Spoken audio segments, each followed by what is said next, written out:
बंदी छोड़ सतगुरु रामपाल जी परमेश्वर जी की जय हो। परम पिता परमात्मा सारी सृष्टि के रचनहार कुल मालिक असंख्य ब्रह्मांडों के स्वामी जगत गुरु तीनों लोकों में प्रवेश करके सबका धारण पोषण करने वाले राजाधिराज आत्माधार नाथों के नाथ देवों के देव महादेव सर्वेश्वर महेश्वर मृत्युंजय अजरो अमर आदि अनादि सनातनी प्रभु जगत पिता जगदीश्वर श्री श्री 1008 की उपाधि के वास्तविक अधिकारी अकाल मूरत सौद स्वरूपी राम वासुदेव सर्वगतम ब्रह्म परम पूज्य प्रथम पूज्य परम संत परम पुरुष परम धनी परम दयालु सत्य कबीर हक्का कबीर अल्लाहु कबीर अल्लाहु अकबर बाखबर अल्लाह ताला जगत के तारणहार जगत के मुक्तिदाता जगत के जगन्नाथ हारे के सहारे हिंदुओं के राम मुसलमानों के अल्लाह सिखों के वायुगुरु ईसाइयों के मसीह दया के सागर दयानिधि करुणा के सागर करुणानिधि स्वयंभू परिभू संकट मोचन कष्ट हरण मंगल करण दुख भंजन अविगत कबीर निर्विकार निर्विषम परमात्मा अलय अलेख सतगुरु आदि अनादि सतगुरु असली मर्यादा पुरुषोत्तम असली राम असली कृष्ण असली घनश्याम असली मुरारी राजाओं के राजा महाराजाओं के महाराजा शहंशाहों के शहंशाह सम्राटों के सम्राट भगवानों के भगवान अल्लाहों के अल्लाह प्रभुओं के प्रभु मसीहाओं के मसीह सच्चे वाहिगुरु बाबाओं के बाबा पीरों के पीर सेठों के सेठ जगत सेठ सावड़सा सेठ सर्वगुण संपन्न अनंत कोटि कलाओं के स्वामी अनंत कोटि ब्रह्मांडों के नायक योगियों में महायोगी ध्यानियों में महाध्यानी सिद्धों में परम सिद्ध ज्ञानियों में तत्व ज्ञानी ब्रह्म ज्ञानी महाज्ञानी परम ज्ञानी सर्वश्रेष्ठ ज्ञानी विज्ञानी युवा कबीर समर्थ कबीर असमवात अमित ओजा सच्चे रहनुमा करीम अल्लाह शुभान अल्लाह दुनिया के अंतिम पैगंबर 8 सितंबर 1951 से गांव धनाना जिला सोनीपत हरियाणा भारतवर्ष की पावन भूमि पे प्रकट रियल कल की भगवान श्री नारायण साकार हरि श्री बाबा साहेब नूर अनंत परमात्मा सच्चे दरवेश सच्चे बाखबर संत श्रोमणी सतगुरु रामपाल जी परमेश्वर जी के चरण कमल में साध संगति से जुड़े हुए देश विदेश से आप और हम सभी सत्सेवक भाई बहनों का अनंत कोटि दंडवत प्रणाम।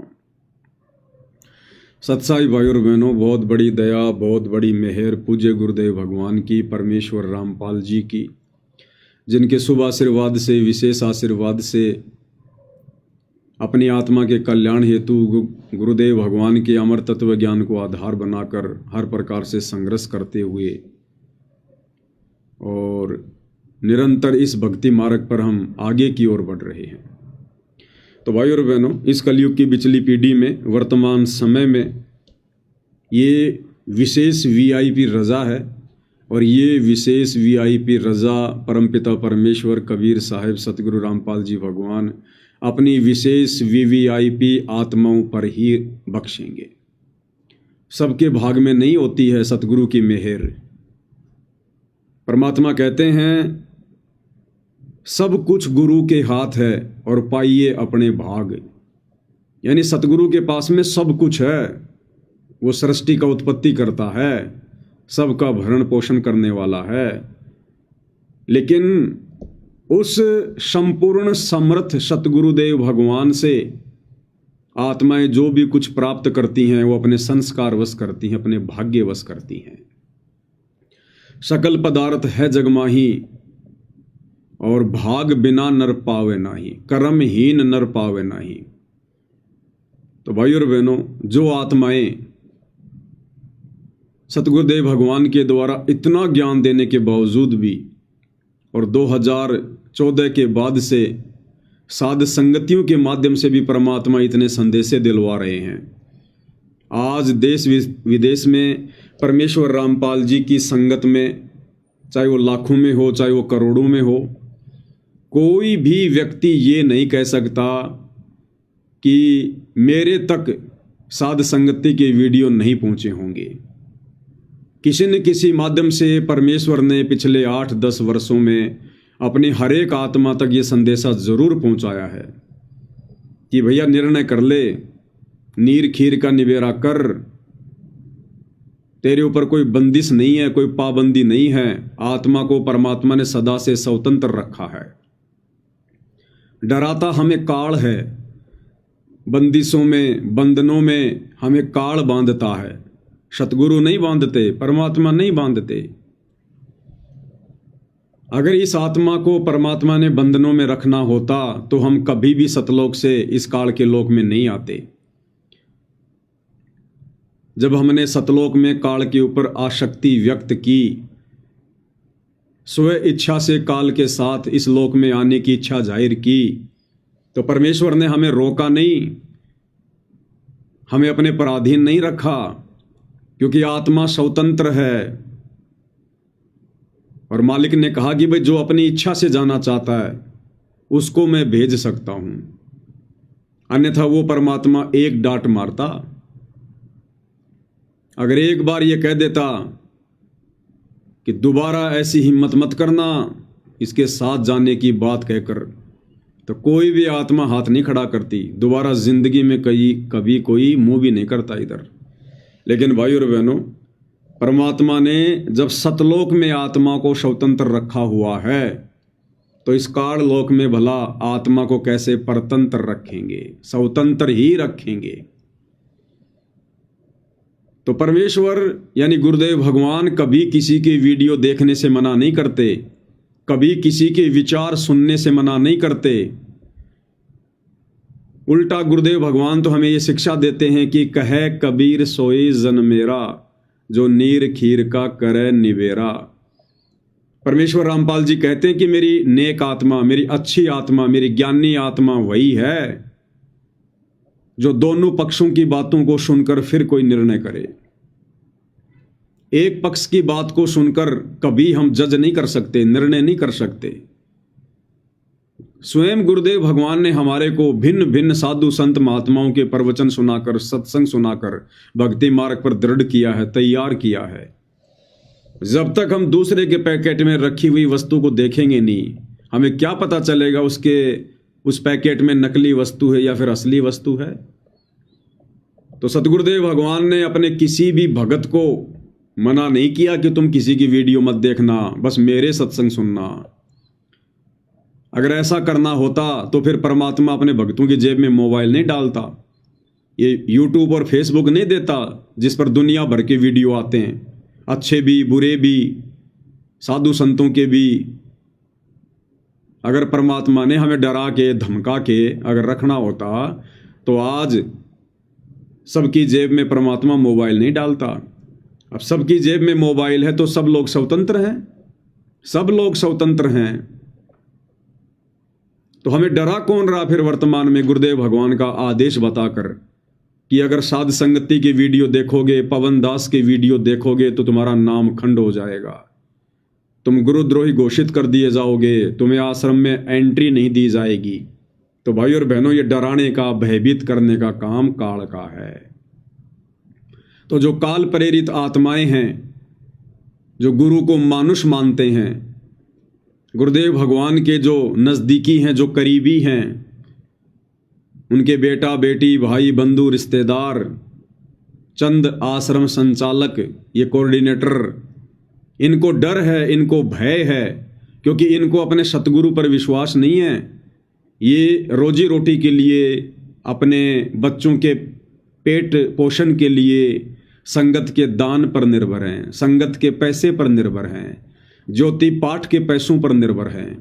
इसलिए इन काल प्रेरित आत्माओं को ये डर है, ये भय है। यदि संगत ने साध संगति के वीडियो देखना शुरू कर दिए तो फिर आश्रमों में कौन आएगा? सबको पता चल जाएगा कि भाई जब तक गुरुदेव भगवान नहीं आते हैं तब तक घर बैठ के भक्ति करो। आश्रमों में क्या है, सतगुरु थोड़ी बैठे हैं। आश्रमों में भी तो फोटोएं लगी हैं, वहां भी तो एलईडी पर सत्संग चलते होंगे, तो वो सुविधा तो हमारे घर पर भी है। आश्रम किस चीज़ के बने हैं? मिट्टी के, पत्थर के, ईंट के, चूने के। हमारे घर भी उसी मटेरियल से बने हैं। फोटोएं हमारे घर में भी हैं, दरबार साहिब हमारे घर पर भी है, सत्संग हमारे मोबाइल में भी हैं, टीवी हमारे घर पर भी लगा हुआ है। तो भला फिर हम आश्रम में जाके क्या करेंगे जिस आश्रम में हमारे भगवान नहीं है? तो इन लोगों को ये चिंता हो रही है भाई और बहनों, चिंता कि अगर संगत ने साध संगति की वीडियो देखने शुरू कर दिए तो मुश्किल से 2 या 4 वीडियो काफ़ी हैं आश्रमों से रिश्ता समाप्त करवाने के लिए, क्योंकि साध संगति की वीडियो में सत्यता है, परमाणु के साथ में बात कही जाती है, वो आबाई नहीं बकी जाती, मनमाना आचरण नहीं थोपा जाता। तो जिस कारण से भाई और बहनों इस काल को डर है, इस काल को भय है, जिन्होंने आत्माओं को बंदिशों में बांध रखा है, डरा रखा है, धमका रखा है। अन्यथा गुरुदेव भगवान का तो सीधा सीधा फॉर्मूला है, कहे कबीर सोए जन मेरा, जो नीर खीर का करे निवेरा।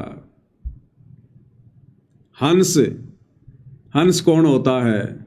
गुरुदेव ने बताया, एक पात्र में 1 किलो जल और उस जल में 1 किलो यदि दूध डाल दिया जाए, दोनों को अच्छे से मिक्स कर दिया जाए, तो हंस को परमेश्वर की तरफ से गॉड गिफ्ट है। एक ऐसी उसको परमात्मा ने एक वो तकनीक दी हुई है, शक्ति दी हुई है, वो उस पानी मिले हुए दूध को पी लेगा। कोई फिल्टर मशीन नहीं है, कुछ नहीं है, गॉड गिफ्ट है, परमात्मा की तरफ से उसको एक पावर है, एक शक्ति है। अपनी चोंच डालेगा और जिस पात्र में दूध और पानी आपस में मिले हुए हैं, वो दूध को पी लेगा और पानी को छोड़ देगा। तो सतगुरु रामपाल जी भगवान से, इस कबीर भगवान से उपदेश लेने के बाद, उनका तत्व ज्ञान सुनने और समझने के बाद, भगत आत्मा एक हंस की श्रेणी में आ जाती है और फिर वो नीर खीर का निवेरा करना शुरू कर देता है। सही क्या है, गलत क्या है, उसका निवेरा करना शुरू कर देता है।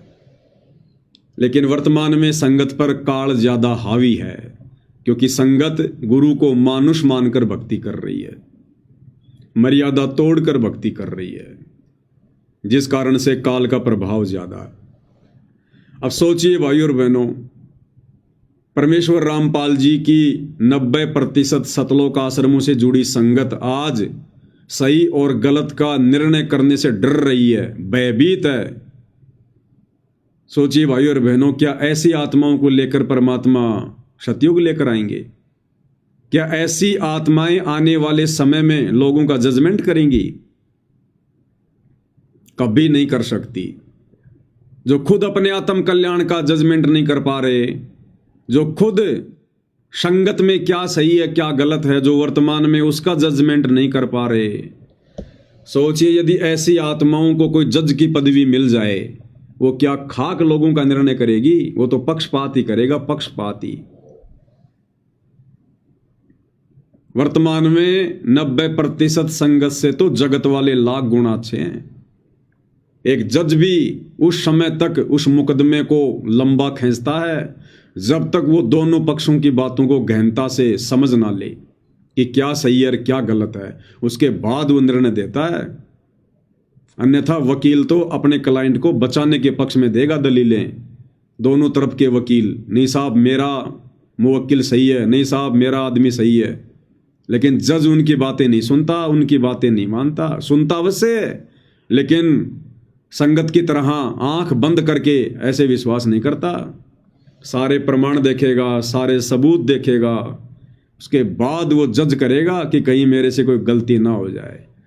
तो सोचिए यदि वर्तमान में सतगुरु रामपाल जी का कोई भगत अगर जज लग गया तो वो तो सत्यानाश कर देगा, लोगों का सत्यानाश। तो भाई और बहनों, आप और हम जो साध संगति से जुड़े हुए भाई बहन हैं, हमें परमात्मा वो विशेष आत्मा बनाना चाहते हैं, विशेष भगत बनाना चाहते हैं, जो आने वाले समय में इस परमेश्वर के साम्राज्य की बागडोर को संभालेंगे। जो स्वयं निर्णय नहीं कर सकता वो दूसरों का क्या खाक निर्णय करेगा। तो परमेश्वर हमें निष्पक्षी बनाना चाहते हैं। परमात्मा की अपनी वाणी है कि पक्षा पक्षी के कारण, पक्षा पक्षी यानी पक्ष और विपक्ष, क्योंकि पूरी दुनिया तो पक्ष और विपक्ष के झमेले में उलझी हुई है। पक्षा पक्षी के कारण सब जग रहा भुलान, और निष्पक्ष होके हरि भजय वो है संत सुजान।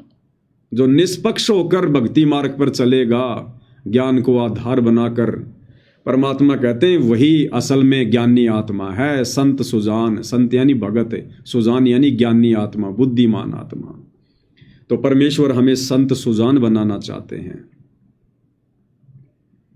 उसके लिए भाई और बहनों, हम सत्सेवकों ने हर प्रकार से बुद्धि विवेक का इस्तेमाल करके जो 16 श्रृंगार गुरुदेव भगवान ने बताए हैं भक्ति के, उनको अपने ऊपर धारण करके 5 विशेष आभूषण शील, संतोष, विवेक, दया, अक्षमा, इनका प्रयोग करके हमने भक्ति मार्ग पर आगे बढ़ना है। ये देखा देखी का मार्ग नहीं है, ये भेड़ चाल का मार्ग नहीं है।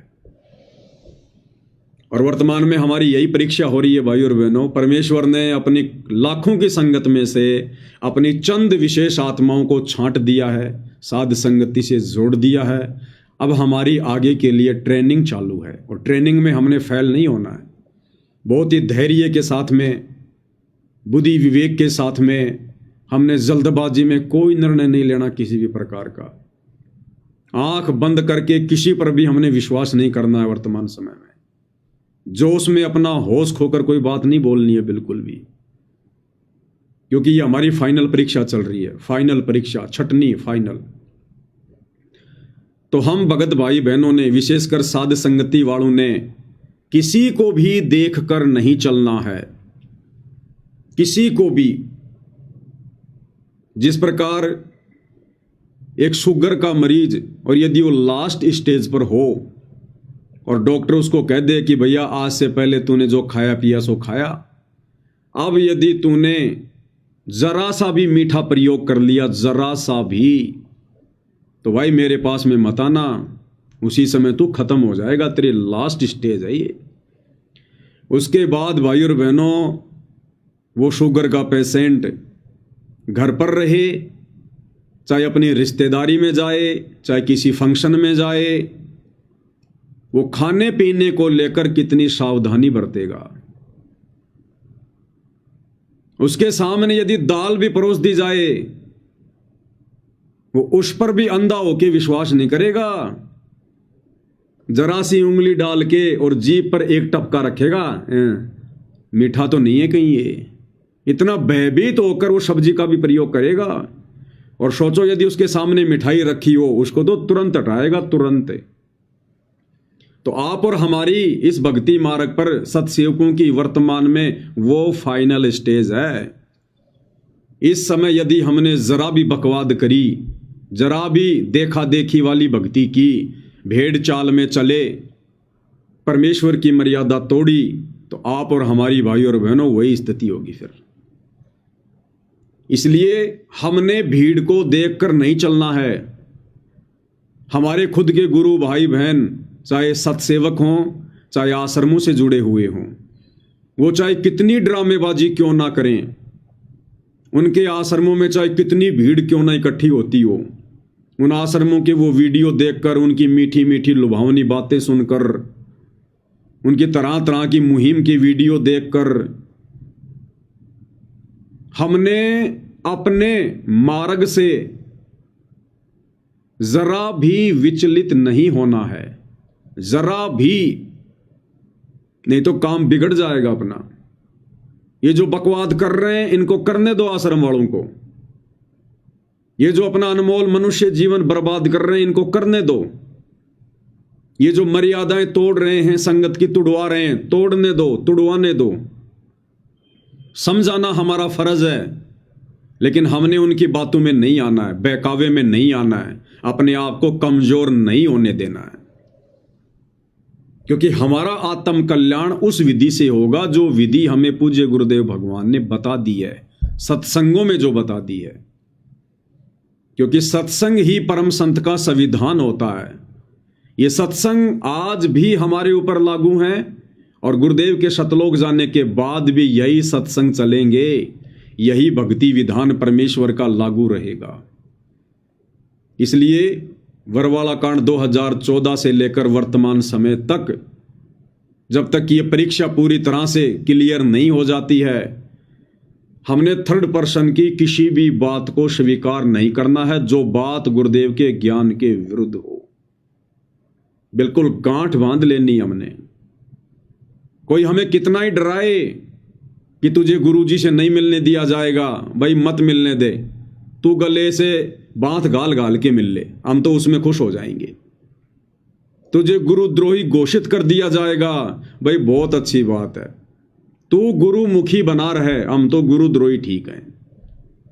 तुझे आश्रमों में एंट्री नहीं दी जाएगी, भाई हमारा तो घर ही आश्रम है, तुझे मुबारक तेरे आश्रम। तू शतलोक नहीं जा पाएगा, अरे हम तो यही ठीक है हमारे गुरुदेव के चरणों में, जब उनकी मौज होगी अपने आप ले जाएंगे। तुम गुरुदेव के सिर पर बैठे रहो भाई, अपना ध्यान रखो, तुम अपनी चिंता करो। तेरी मर्यादा टूट गई है, तेरा नाम खंड हो गया है, ठीक है भैया, तू मत टूट जाना, तू खंड मत हो जाना, हमारी चिंता मत कर, हम तो जैसे भी हैं सतगुरु के चरणों में पड़े हैं। लड़ना भी नहीं, झगड़ना भी नहीं, डरना भी नहीं, और अपने शास्त्र अनुकूल शत भक्ति मार्ग से विचलित भी नहीं होना है। भाई और बहनों, परमात्मा हमें बाईपास निकाल रहे हैं, बाईपास साध संगति के माध्यम से। अगर गुरुदेव भगवान अपनी विशेष रजा बख्श के अगर ये साध संगतियां शुरू ना करवाते, आज सतगुरु रामपाल जी परमेश्वर की संगत में एक भी आत्मा भगत कहलाने के लायक नहीं होती, भगत कहलाने के लायक। वही 650 साल पहले वाली स्थिति हो जाती परमात्मा के सामने जब वो मगर से गए थे, वही स्थिति। क्योंकि आश्रम वाले तो अपना सत्यानाश करवा चुके हैं, उनके तो 650 साल पहले वाली स्थिति है। वही लड़ाई झगड़े, मार पिटाई, गाली गलोच, मर्यादाहीनता। जिस प्रकार जब परमात्मा मगर से सशरीर शतलोक जाने की लीला जो है वो करने वाले थे, तो उससे पहले परमात्मा ने देखा कि वीर सिंह बघेल और बिजली खान पठान दोनों आपस में लड़ने मरने को तैयार थे, जबकि गुरुदेव ने बताया कि राजा वीर सिंह को तो शार शब्द भी दे दिया था, शार शब्द भी। और शार शब्द प्राप्त आत्मा के हाथ में तलवार कैसे आ जाएगी? उस राजपथ को ठोकर मार देगा वो 2 मिनट में। उसकी हालत तो पकी हुई सरसों के जैसी हो जानी चाहिए, वो तो चींटी को भी नहीं सता सकता। और वो खड़े थे वहां पर सीना तान के कि एक बार कबीर जी मर जाएं, उसके बाद बताएंगे इनको हम क्या हैं। तो भाई और बहनों, इन सतलोक आश्रम वालों की, इन कोऑर्डिनेटरों की, आश्रम संचालकों की, गुरुदेव के परिवार की आज भी वीर सिंह बघेल और बिजली खान पठान वाली स्थिति है। इनको कोई कॉमन सेंस भी नहीं है, भक्ति मार्ग की कॉमन सेंस भी। तो यदि परमात्मा साथ संगतियां शुरू ना करवाते तो आज परमेश्वर रामपाल जी की संगत में कोई भक्ति बीज नहीं होता, भगत बीज। तो परमेश्वर ने अपनी 30 साल की मेहनत से जो एक बगीचा लगाया था, अब परमेश्वर ने अलग से अपने पेड़ पौधे छांट के साध संगति रूपी एक बगीची तैयार की है परमात्मा ने। बाकी तो संगत में कुसंगत उपज चुकी है, बाकी बगीची को तो कीड़ा लग चुका है, गड़ चुकी है, वो दीमक लग चुकी है उनको। ये सत्सेवक भाई बहन है परमेश्वर के हीरे मोती। तो भाई और बहनों, हमने अपने आप को टूटने नहीं देना, डगमग नहीं होने देना। समय समय पर परमात्मा दास के माध्यम से आप भाई बहनों को जागृत करवाते रहेंगे। गलतियां करने की कोई गुंजाइश नहीं होनी चाहिए। हमारे सामने चाहे कोई ज्ञान आधार से आ जाओ या चाहे अन्य कोई छल बल वाले कोई तरीके से आ जाओ, हमने तो अपने टारगेट पर, अपने लक्ष्य पर ध्यान केंद्रित रखना है, जो विधि हमें गुरुदेव ने बताई है। फिर वो छल बल भी हमारा कुछ नहीं कर सकता और उनकी बकवादे भी हमारा कुछ नहीं कर पाएंगी फिर। तो भाई और बहनों, आज की वीडियो में हमें एक बहुत ही अच्छी शिक्षा मिलेगी परमेश्वर के आशीर्वाद से। कि यदि हमने मोक्ष प्राप्त करना है तो किस प्रकार से ज्ञान को आधार बनाकर अपने आप को संयमित रखकर, मर्यादित रखकर। परमात्मा कहते हैं ये रोटी का टुकड़ा डालते ही पूंछ हिलाना और जरा सा दूर दूर करते ही भौंकना, ये कुत्तों के काम होते हैं, भगतों के काम नहीं होते। भगत लाभ में, हानि में, दुख में, सुख में एक समान होता है। भगत ना कभी ज़्यादा खुश होता है, ना कभी ज़्यादा दुखी होता है, क्योंकि उसको परम संत का परम सहारा होता है। इसलिए वो डरता नहीं, भयभीत नहीं होता, दुखी नहीं होता। और भगत को परम संत परम ज्ञान की अनुभूति करवा देता है, तत्व ज्ञान के नज़दीक पहुंचा देता है। इसलिए उस ज्ञान को आधार बनाकर भगत के अंदर धैर्य आता है, उसको अपनी मंजिल का पता होता है, इस संसार की नश्वरता का पता होता है, यहाँ के झूठे भौतिक सुखों की वास्तविकता का पता होता है। इसलिए कोई भी फिर भगत को विचलित नहीं कर सकता, क्योंकि भगत को यहाँ पर आग लगी हुई दिखाई देती है कि ये सब नश्वर है, या मेरा कुछ नहीं है, ये सब नकली स्वांग है, नकली। जैसे गुब्बारे में हवा भर के छोड़ दिया जाता है, इसी प्रकार से काल ने हम आत्माओं के अंदर हवा भर के छोड़ रखा है।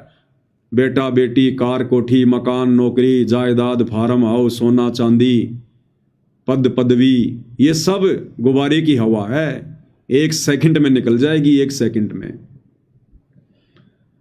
दास जब जयपुर में पढ़ा करता था तो हॉस्टल में रहता था। अब वो जवानी के दिन थे भाइयों और बहनों। तो हम क्या करते थे, जब शादियों का सीज़न होता था तो जयपुर में जो मैरिज गार्डन होते थे, हम लोग वहाँ चले जाते थे बढ़िया बढ़िया पकवान खाने के लिए, मिष्ठान खाने के लिए, कि हॉस्टल में खाना खाएंगे तो यहाँ की डाइट बचेगी, क्योंकि वहाँ तो ये सुबह की डाइट का 30 रुपया और शाम की डाइट का 30 रुपये। सन 2004 की बातें हैं ये, जब मैं जयपुर में हॉस्पिटल में उसमें हॉस्टल में रहता था। तो जब शादियों का सीज़न आता था तो हम 2-4 लोग मिलकर, और हमारा यही काम होता था, शाम को देखा करते थे कौन से गार्डन में शादी है, और वहाँ बढ़िया बढ़िया खाते, बढ़िया बढ़िया पीते, फिर आराम से आते। तो दास क्या देखा करता था भाइयों और बहनों, राजस्थान का मुख्यमंत्री अशोक गहलोत जो पहले था कांग्रेस सरकार में, वो कई बार मुख्यमंत्री रह चुका, कई बार हट चुका। तो जब वो मुख्यमंत्री था उस समय हम देखा करते थे उसके आगे पीछे गाड़ियां चलती थी, 10-15 गाड़ियों का काफिला, एम्बुलेंस, कमांडो, बुलेट प्रूफ गाड़ी में चलता था, सैकड़ों आदमी आगे पीछे घूमते थे, उसकी वाह वाही, जय जयकार। और भाई और बहनों, जब वो मुख्यमंत्री का वो जो पद है जब उसने छोड़ा, जब वो हार गया, कांग्रेस सरकार हार गई, बीजेपी की सरकार आ गई,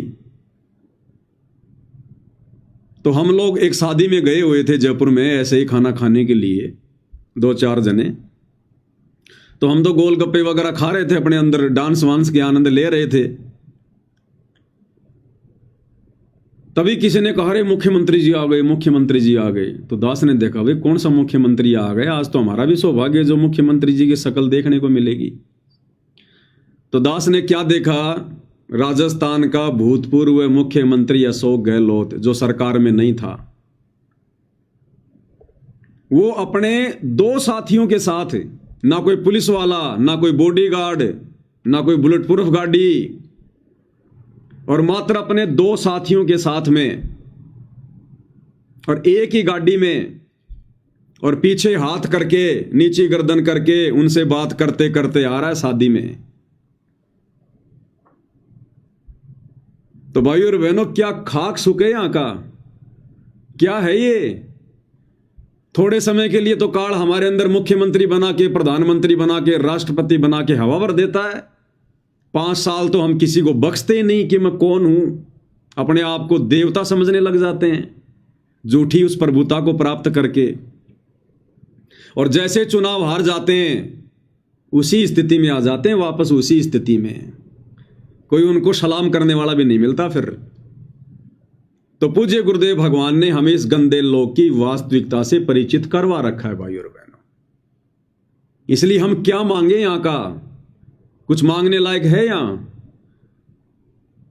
क्या मांगे यहां पर हम लोग? राजपद मांगे। जिस राजपद को प्राप्त करके गधे की योनि से जीवन शुरू करना पड़ेगा।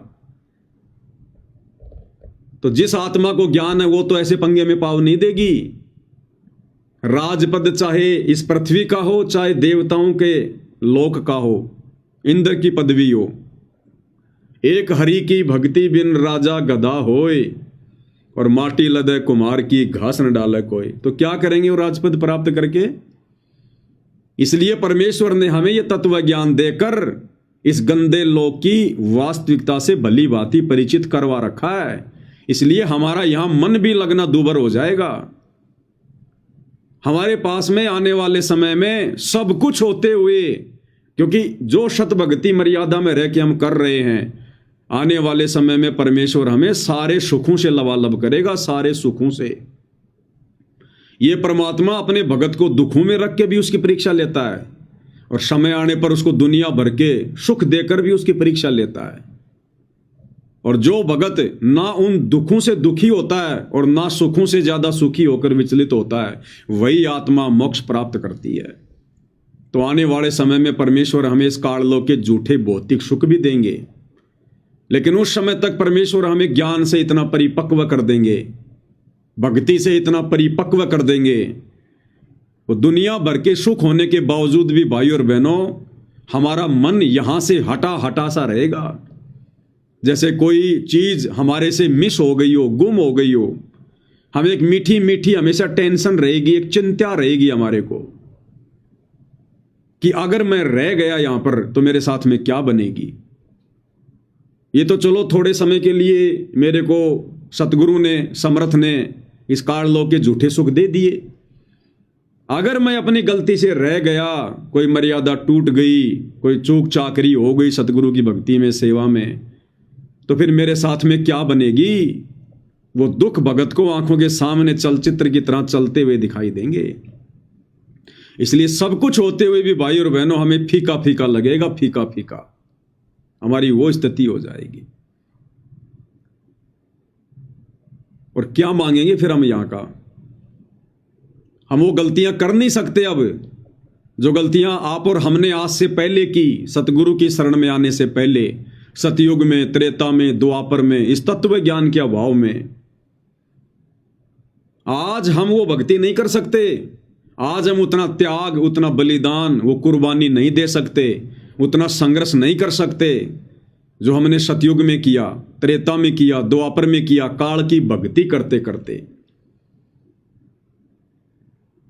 और जब वो समय आता था जब भगवान हमारे सामने प्रकट होते थे कि मांगो क्या मांगते हो, तो हम क्या मांगा करते थे? गोबर, गोबर मांगा करते थे। हम निष्फल कर देते थे अपनी भक्ति को, अपने बलिदान को। एक छोटा सा वीडियो दास आपको दिखाता है किस प्रकार से इस काल में आप और हमें युगों युगों से मूर्ख बनाकर रखा हुआ है। एक वीडियो है एक साधक का।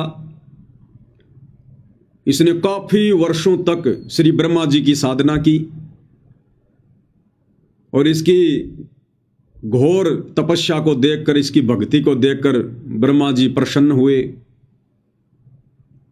हालांकि भाई और बहनों, प्रसन्न तो ये परमात्मा होता है। इंद्रदेवों के रूप में आकर हम भोली भाली आत्माओं को, नादान आत्माओं को जो भक्ति मार्ग से भटके हुए होते हैं, तो ये परमात्मा ही आकर हमारे को थोड़ी बहुत राहत देते हैं, भक्ति का प्रतिफल देते हैं। तो इसने जब घोर तपस्या की हजारों वर्षों तक,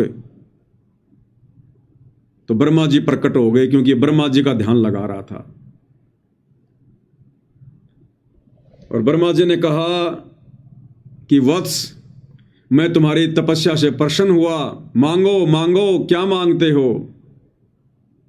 तो इस नादान प्राणी ने, क्योंकि ऐसी गलती आप और हम भी भाई और बहनों लाखों बार, असंख्यों बार कर चुके हैं, तो इस नादान प्राणी ने क्या कहा पता है ब्रह्मा जी को? हे पितामह, आपने मुझे 2 बार कहा है मांगो मांगो, मैं 2 वरदान मांगूंगा, 2 वरदान। ब्रह्मा जी ने कहा कि मांग भाई, तो 2 मांग ले। बोला पहला वरदान तो मुझे ये दो, पृथ्वी, पाताल और स्वर्ग तीनों लोकों में मेरी विजय हो।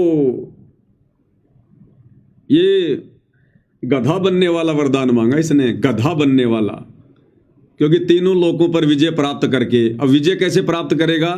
देवताओं के साथ में युद्ध करेगा, लड़ाई झगड़ा करेगा, कितने लोग मरवाएगा, वो देवता दुखी होंगे, फिर जाकर ये इंद्र की उस पदवी को छीनेगा, फिर ये अपने कर्म फोड़ेगा, वहां पर सारे उल्टे काम करेगा, और मरने के बाद में सीधा फिर ये गधा बनेगा। क्योंकि गुरुदेव ने बता दिया हमारे को कि एक हरि की भक्ति बिन राजा गधा होए, और माटी लदे कुमार की घास न डाल कोई।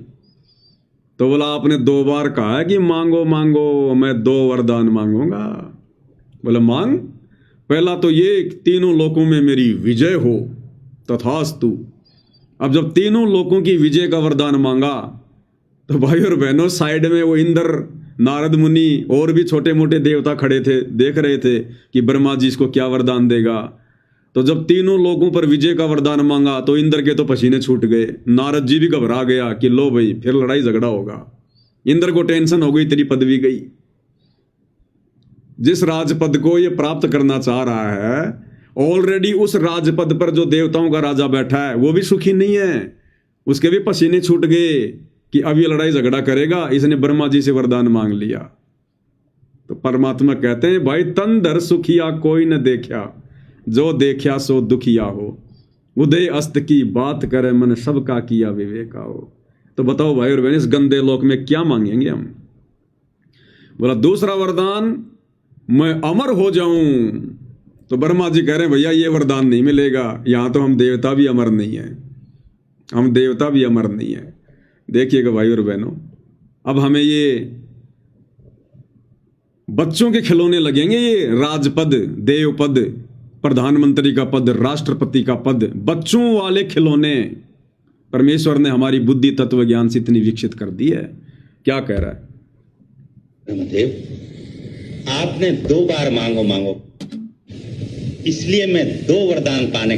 बिल्कुल 2 मिलेंगे ब्रह्मदेव, आपने 2 बार मांगो मांगो कहा है, इसलिए मैं 2 वरदान पाने का अधिकारी हो गया। जैसी तुम्हारी इच्छा। पहला वरदान, पृथ्वी, पाताल और स्वर्ग तीनों लोक पर मेरी विजय। तथास्तु। देवता को भरा गए। दूसरा वरदान, मैं अमर रहूं, मेरी कभी मृत्यु ना हो। जन्म और मरण मृत्यु लोक के नियम है। अपने अटल विधान को हम अपने ही हाथों नहीं तोड़ सकते, फिर भी हम तुम्हें इतना अधिकार देते हैं कि तुम मन चाही मौत मांग लो। मन चाही मौत?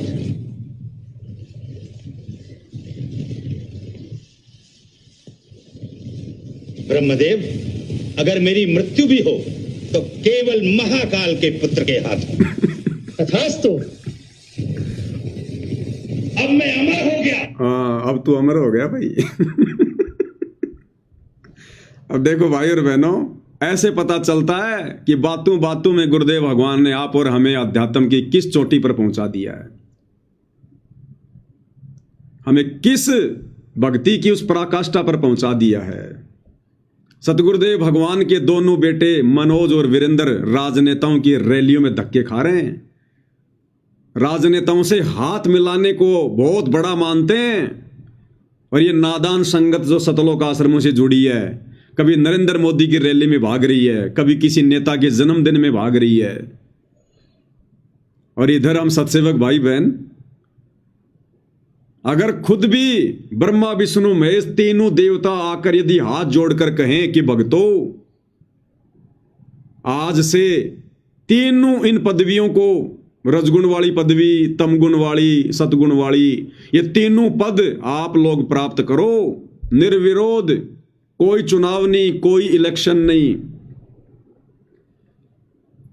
हम लोग अपनी एडी की ठोकर पे रख के चलेंगे वो तीनों राजपद ब्रह्मा विष्णु महेश जी के, कि नहीं चाहिए भैया हमें राजपद, जिस राजपद को प्राप्त करके फिर 84 लाख में गधा बनना हो।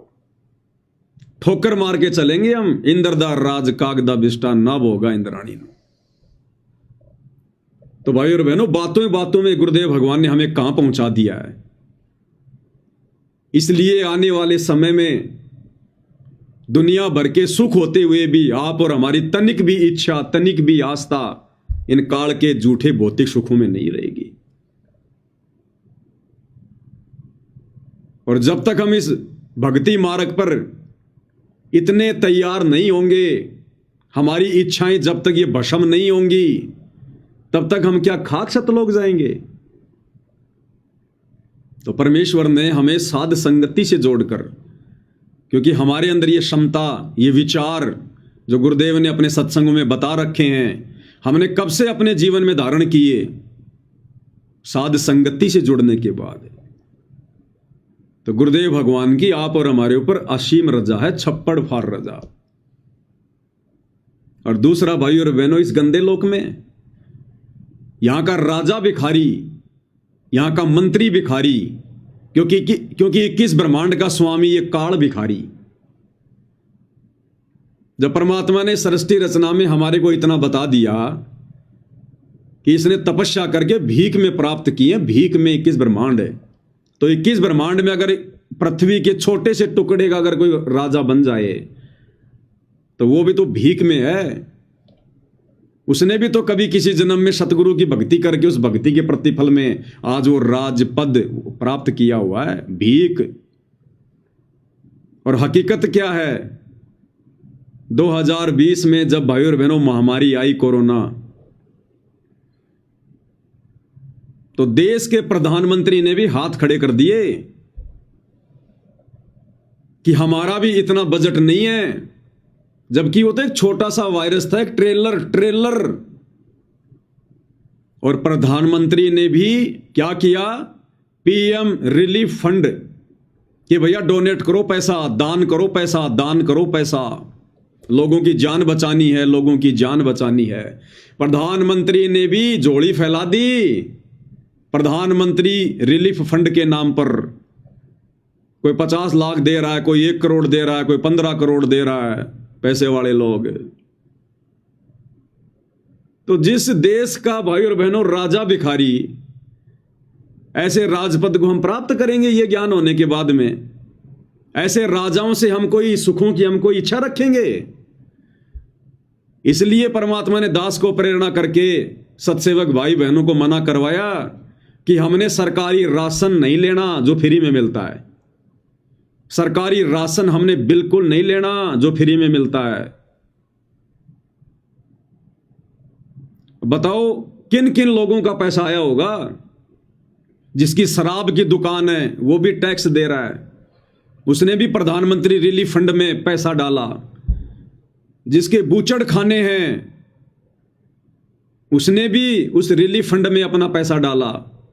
जो 2 नंबर के काम कर रहे हैं, जिनकी शराब की फैक्ट्रियां, तंबाकू की फैक्ट्रियां हैं, ये बॉलीवुड वाले सारा दिन जो अश्लीलता फैलाते हैं, फूहड़ता फैलाते हैं, इन्होंने भी डाले पैसे।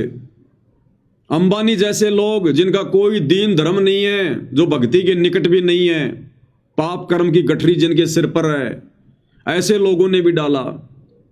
और उस पैसे को हम भगत खाएंगे, परमात्मा के भगत, उस राशन को फिर हम खाएंगे। इन सब के पाप हमारे ऊपर आएंगे।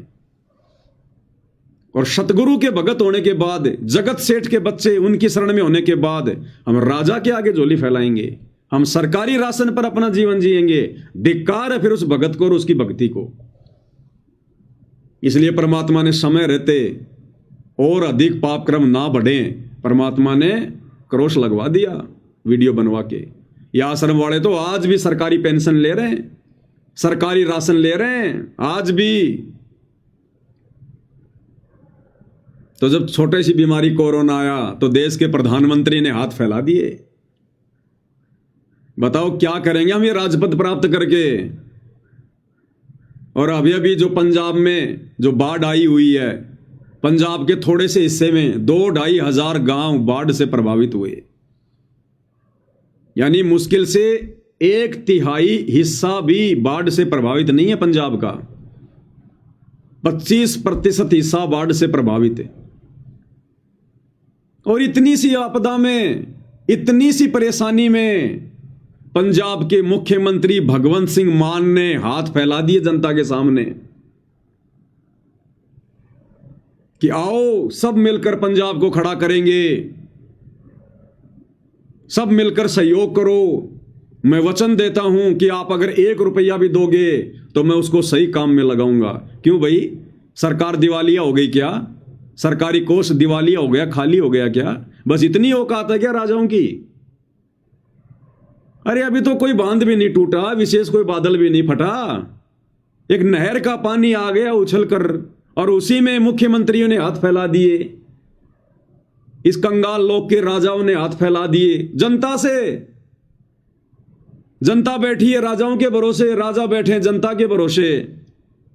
एक छोटा सा वीडियो उन्होंने वायरल किया अपना, आपको दिखा देते हैं भाई और बहनों। हकीकत भारत को, उद्योगपति को, चैरिटेबल ट्रस्टों को, कलाकार, भारत के हर नागरिक को, उद्योगपति को, चैरिटेबल ट्रस्टों को, कलाकारों को, पूरी दुनिया में बसते पंजाबियों को, बहन भाइयों को दिल से अपील करता हूं, आओ पंजाब के साथ खड़े होने का टाइम आ गया है।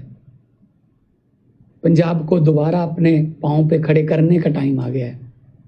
आओ मिलके इस संकट में पंजाब का साथ दीजिए। जो भी आप, मैं वचन देता हूं, जो भी आप मेहनत की कमाई से 1 रुपया भी अगर निकालोगे, उसको 1.25 रुपया बना के हम पारदर्शिता और ईमानदारी से इस्तेमाल करेंगे। खुल के सामने आइए और पुनर्वास में और रिस्ट्रक्चर में पंजाब का साथ दीजिए। इसके लिए आप और डिटेल चाहिए तो, और जानकारी चाहिए तो rangla.punjab.gov.in ये वेबसाइट पे जा सकते हैं, सब कुछ डिटेल मिल जाएगी आपको।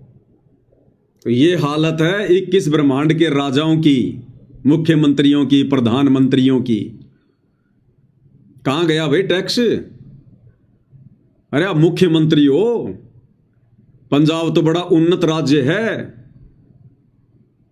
बस खाली राजा हाथ फैला रहा है जनता के सामने और जनता फैला रही है राजा के सामने। भाई और बहनों, गुरुदेव भगवान ने इसीलिए हमारे को वो किसान वाली और राजा वाली कहानी सुनाई, किसान की और राजा की। जब वो राजा जंगल में शिकार खेलने गया, बड़ी भूख प्यास लगी, खाने को कुछ मिला नहीं, मरने को हो गया। उसने देखा एक किसान खेत में काम कर रहा है, वहां गया तो किसान ने उसकी हालत देखकर उसको पानी पिलाया, अपना उसको खाना खिलाया। राजा ने खाना खाने के बाद में किसान से कहा कि मैं इस नगरी का राजा हूं, तेरे को कभी भी कोई आवश्यकता हो तो तू आ जाना। उसको एक पर्ची बना के दे दी कि तू डायरेक्ट तू मेरे बेडरूम में भी आ सकता, तेरे को कोई नहीं रोकेगा जब तू ये पर्ची दिखा देगा। कुछ दिनों बाद में उसी नगरी में अकाल पड़ गया। किसान की भी खास कोई जो है वो फसल नहीं हुई। वो उससे मदद मांगने की दृष्टि से लेके पर्ची उसके राजमहल में चला गया, पर्ची दिखाता गया, सीधा राजा तक पहुंच गया। उसने देखा कि राजा तो नमाज अदा कर रहा है, क्योंकि वो मुसलमान था, यूं हाथ करके अल्लाह से कुछ मांग रहा था। तो जब वो कार्यक्रम समाप्त हो गया तो राजा ने उसको पहचान लिया कि आओ मित्र, आओ आओ आओ। तो उस किसान ने कहा कि वो तो ठीक है, पहले ये बताओ आप ये क्या क्रिया कर रहे थे? बोला मित्र, नगरी में अकाल पड़ गया, जनता त्राहिमाम कर रही है, परेशानी में है। मैं अपने राज्य में सुख संपदा के लिए भगवान से कुछ मांग रहा था, अल्लाह से कुछ मांग रहा था। तो किसान को झटका लगा और उसने कहा कि ओ हो, मैं तो भिखारी के पास आ गया। अरे मैं तो भिखारी के पास आ गया ये सोचकर कि राजा मुझे कुछ देगा, मेरी कुछ मदद करेगा, और तू तो मेरे से बड़ा भिखारी, और जिससे तू मांग रहा है उससे फिर क्यों ना मैं ही मांग लूं डायरेक्ट। अरे जिस भगवान से तू मांग रहा है उससे मैं भी तो मांग सकता हूं, फिर तेरे से क्यों मांगना? भिखारी बनूं तो भगवान का बनूं, इंसान का क्यों बनूं? तो भाई और बहनों, बताओ इन राजाओं से हम क्या लेंगे? क्या दे सकते हैं हमारे को, जब जरा सी आपत्ति आते ही इन्होंने खुद जनता के आगे हाथ फैला दिए। तो सोचिए भाई और बहनों, अभी तो महाविनाश की अच्छे से शुरुआत भी नहीं है, शुरुआत भी 2028 युग परिवर्तन का समय है। पूरे विश्व को नानी याद आएगी, छठी का दूध, जो कहावतें हम सुना करते थे, दुनिया हकीकत में बदलते हुए देखेगी। अब उस समय क्या होगा? फिर किससे मांगोगे? जब महाविनाश की शुरुआत में ही देश के राजाओं ने हाथ खड़े कर दिए, खुद जनता से मांग रहे हैं। तो सोचिए जब वो आने वाला समय आएगा, प्राकृतिक आपदाओं का दौर, कहीं अकाल पड़ेंगे, कहीं भूकंप आएगा, कहीं बाढ़ आएंगी, कहीं महामारियां होंगी, कहीं युद्ध, कहीं गृह युद्ध, कहीं इमरजेंसी, कहीं तख्ता पलट होंगे। अरे उस समय क्या करोगे? तो भाई और बहनों, गुरुदेव भगवान ने यह तत्व ज्ञान देकर हमारे को इसी हकीकत से परिचित करवाना चाहा है कि पुण्यात्माओं, इस गंदे लोक के विषय में जान लो, पहचान लो, आंखें खोल लो। लेकिन फिर भी आंखें नहीं खुल रही। इसलिए भाई और बहनों, अभी तक तो गुरुदेव ने केवल हमारे को थ्योरी समझाई है कि ये कितना गंदा लोक है, भिखारियों का लोक है। आने वाले समय में प्रैक्टिकल होगा, प्रैक्टिकल, तब भक्तों की आंखें खुलेंगी कि वास्तव में इस गंदे लोक से तो निकल लो। गोल्डन चांस अगर रह गए तो फिर हमारी युगों युगों दुर्गति होगी, यहां युगों युगों। ये तो इंसानों की हालत है, जबकि 84 में क्या है देख लो। फिर जब हम सूअर बनेंगे, गोबर खाएंगे, लैट्रीन खाएंगे, दुनिया के भिखारी बने रहेंगे, एक टूक के लिए यूं देखेंगे टकटकी लगा के। और कुत्ते का पेट तो इंसान से जब तक डबल रोटी नहीं खा लेता तब तक भी नहीं भरता, और इंसान उसको एक टुकड़ा डालेगा, इतना सा एक टुकड़ा, और वो भी नीचे। और गुरुदेव कहते हैं उस एक टुकड़े के साथ में वो 10 ग्राम साथ में वो मिट्टी भी खाएगा। और कोई 50 घर जाएगा फिरेगा रोटी के टुकड़े के लिए, कहीं जूत मिलेंगे, कहीं एक आधा टूक मिलेगा, पेट तो भरेगा नहीं। फिर लास्ट में खेतों में जाके गोबर खाएगा, टट्टी खाएगा फिर। और सूअर तो पूरी जिंदगी गटर में नाक रगड़ता रहता है। तो फिर ये दुर्गति होगी हमारी, फिर युगों युगों, एक बार नहीं, 2 बार नहीं, युगों युगों। तो परमेश्वर हमें इतना दृढ़ कर देंगे साथ संगति से जोड़कर, इतनी ज्ञान आधारी आत्मा बना देंगे। उसके बाद भाई और बहनों, परमात्मा हमें सुख देंगे, जिन सुखों को हमने वर्तमान में देखा भी नहीं होगा, वो सुख देगा भगवान हमें, गुरुदेव। लेकिन उससे पहले परमात्मा हमें ज्ञान से इतना परिपूर्ण करेगा कि वो माया हमें किसी भी प्रकार से चोटिल ना कर सके, हमें किसी भी प्रकार से हानि ना पहुंचा सके। तब तक गुरुदेव भगवान हमारे को इस माया के गुण अवगुणों से, लाभ और हानि से परिचित करवा देंगे कि कहां ये तेरे को लाभ देगी, कहां ये तेरे को ठगेगी। तो थोड़ा सा धैर्य रखना चाहिए हम भक्तों ने, जल्दबाजी नहीं करनी चाहिए कि मुझे कोई लाभ नहीं हो रहा, मुझे कोई फायदा नहीं हो रहा। और आने वाले समय जब लाभ ही लाभ होंगे, फायदे होंगे, फिर हम पछताएंगे अपने उन शब्दों के लिए, अपनी उस सोच के लिए जो वर्तमान में हम कह रहे हैं कि मुझे कोई फायदा नहीं हो रहा, मुझे कोई लाभ नहीं हो रहा, क्योंकि हम परमात्मा की प्रोसीजर से वाकिफ नहीं है। गुरुदेव ने बताया, यदि आपने खेत में गेहूं का बीज डाल दिया तो गेहूं से पहले चारा होगा, चारा, पशुओं का चारा, और बिन मांगे होगा और जबरदस्ती होगा। उस चारे के बिना गेहूं तैयार हो ही नहीं सकता, ऊपर वो बाली तैयार हो ही नहीं सकती। वो गेहूं निकल के आपके खेत में बाद में गिरेगा, पहले चारा गिरना शुरू हो जाएगा। जब आप गेहूं की पूलियां दोगे उसमें थ्रेसर में, तो गेहूं के दाने बाद में गिरेंगे, पहले खेत में चारा गिरना शुरू होगा। तो इस परमेश्वर की ये जो शत भक्ति हम कर रहे हैं, अगर धैर्य के साथ, विश्वास के साथ, मर्यादाओं के साथ, गुरु को परमात्मा मानकर, मोक्ष को ध्यान में रखकर, तो भाई और बहनों मोक्ष तो मिलेगा ही मिलेगा। लेकिन जब तक जिएंगे ये चारा परमात्मा इतना दे देगा, इतना दे देगा, हमने खेत में छोड़ना पड़ेगा, खेत में। ये बस बहुत हो गया, इससे ज्यादा नहीं चाहिए। गुरुदेव कहते हैं मैं तुम्हारे हाथ खड़े करवा दूंगा, हाथ खड़े, कि भगवान अब और नहीं चाहिए, परमात्मा बस और नहीं चाहिए। लेकिन उसके लिए भाई और बहनों हमने थोड़ा धैर्य रखना पड़ेगा, और भक्ति और मर्यादा ये हमारे अस्त्र शस्त्र हैं, इनको हमने बहुत ही संभाल के, जो सैनिक होते हैं बॉर्डर पर, बहुत सारे सैनिक तो ऐसे होते हैं अपना पूरा जीवन बिना किसी लड़ाई के, बिना किसी युद्ध के, और वो रिटायरमेंट आ जाते हैं, उनके जीवन काल में कभी कोई लड़ाई हुई नहीं। लेकिन उसके बावजूद भी उनको जो हिदायत दी जाती है, वो सप्ताह में एक बार या 15 दिन में एक बार अपने उन हथियारों को जरूर साफ करते हैं, उनकी देख रेख, उनकी रखवाली जरूर करते हैं वो, भले लड़ाई हो या ना हो, लेकिन हथियारों को वो हमेशा वो तैयार रखते हैं, ना जाने कब इनको काम में लेना पड़ जाए। तो इसी प्रकार हमारे जो हथियार हैं, ये भक्ति और मर्यादा, हमने इनको हमेशा तैयार रखना है। जंग नहीं लगने देनी, मर्यादा नहीं टूटने देनी। अगर मर्यादा टूट गई तो फिर ये भक्ति रूपी बंदूक किसी काम की नहीं है, फिर नहीं काम करेगी ये। तो हमने भाई और बहनों इस प्रकार से इस गंदे लोक की सच्ची और वास्तविकता से परिचित होकर इस भक्ति मार्ग पर बढ़ना है। संसार को नहीं देखना, दुनिया नहीं देखनी, ये आड़ोसी पाड़ोसियों को नहीं देखना। आज वो कितनी मौज मस्ती कर रहे हैं, कितना बड़ा मकान बना लिया, कितनी बड़ी गाड़ी ले आया, किसी का लड़का बड़ा ये अधिकारी बन गया तो बन गया, उसका भाग्य भैया, बनेगा, हम क्या करेंगे उसमें। अपनी पूर्व जन्म की भक्ति की मड़ाई खा रहा है, देगा भगवान उसको। हम क्यों जले, हम क्यों कटे किसी से, हम क्यों अपना कर्म फोड़े। उसने किसी जन्म में भगवान की भक्ति की है, परमात्मा देगा उसको। हमें भी ना जाने किसी किसी जन्म में क्या क्या दिया भगवान ने। तो हमसे जो लोग द्वेष किया करते थे, तो क्या उनके द्वेष करने से भगवान ने कोई कमी छोड़ी? वो तो देगा भगवान। जिन हरि जैसा सुमरिया ताको तैसा लाभ, तो परमात्मा देगा उसको। तो साहेब हकना राक्षसी जब मांगो तब दे, सोया तो निष्फल गया जाग्या सो फल ले।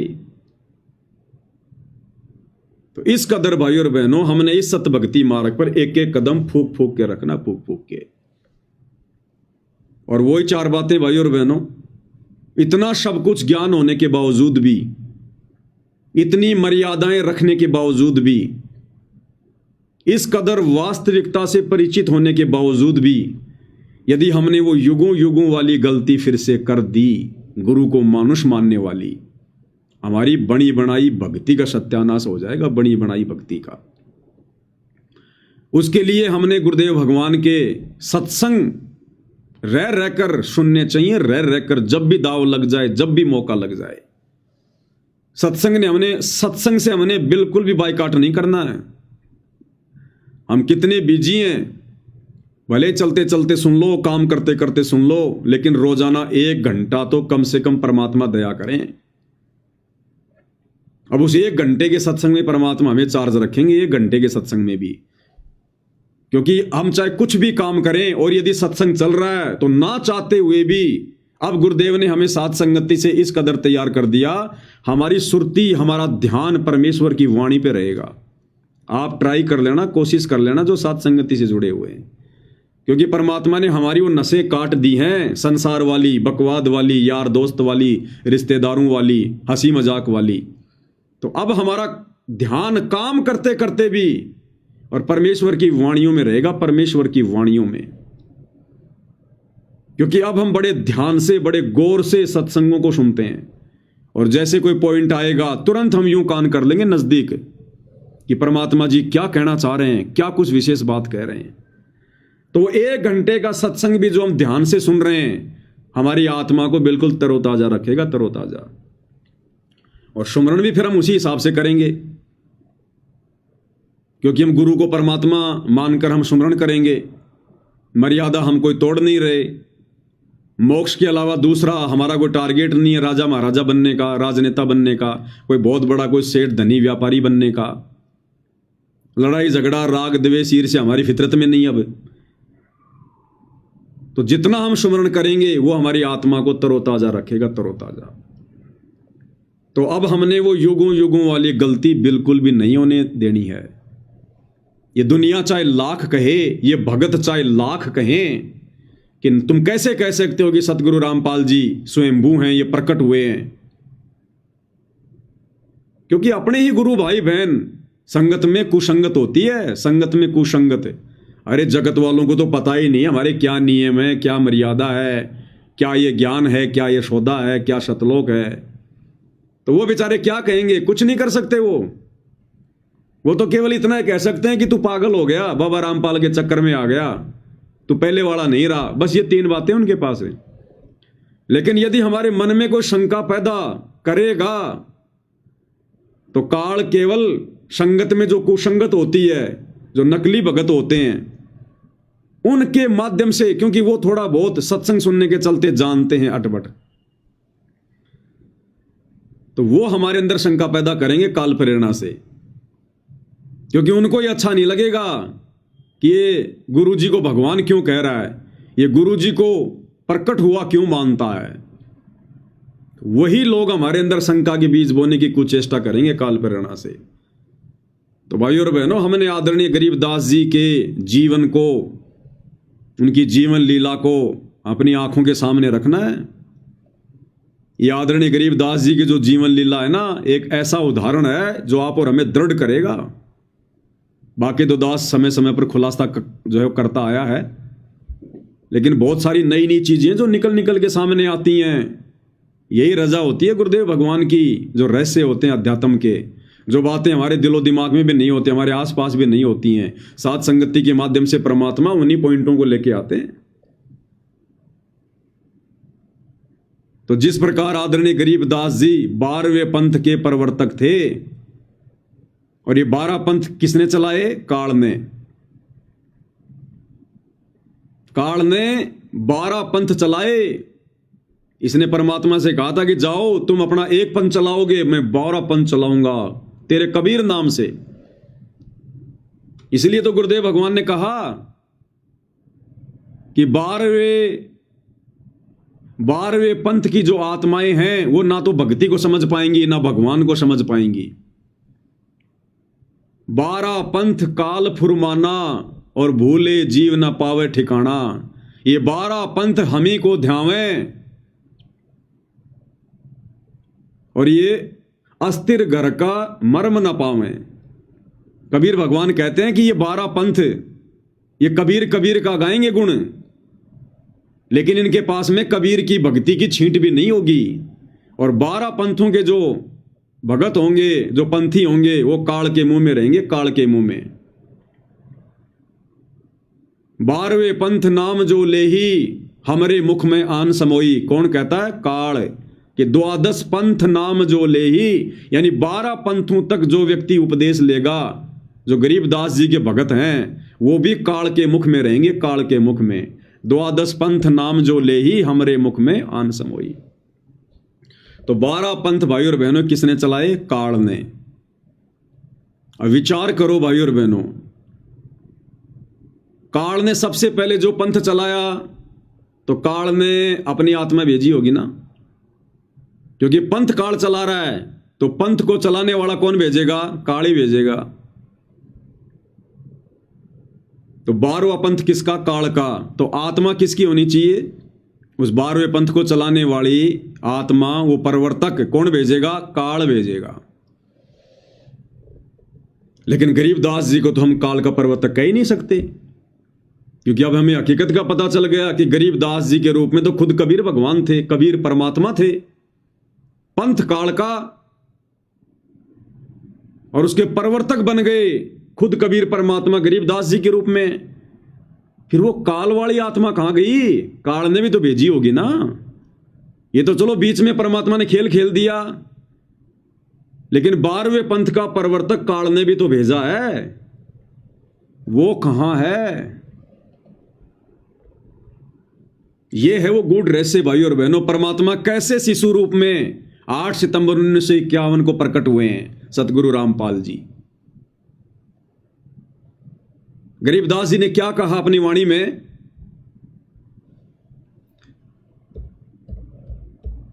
गरीबदास जी ने क्या कहा कि भाई ना तो कबीर जी मां से उत्पन्न हुए और ना हम मां के गर्भ में आए। इस पॉइंट को ध्यान रखना भाइयों और बहनों।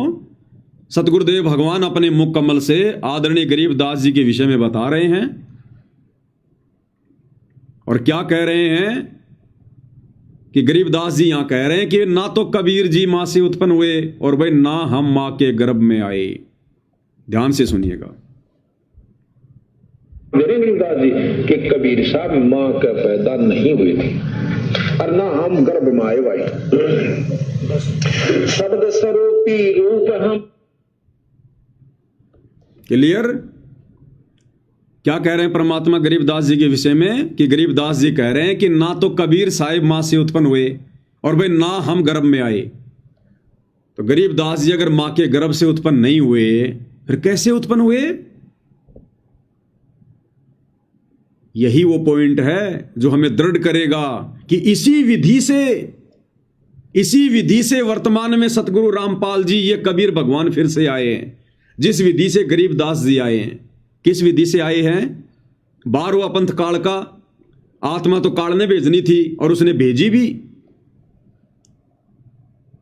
गरीबदास जी की जो मुंह बोली माता जी थी रानी देवी जी को जो गर्भ था 9 महीने, उस गर्भ में काल की आत्मा थी, काल की आत्मा।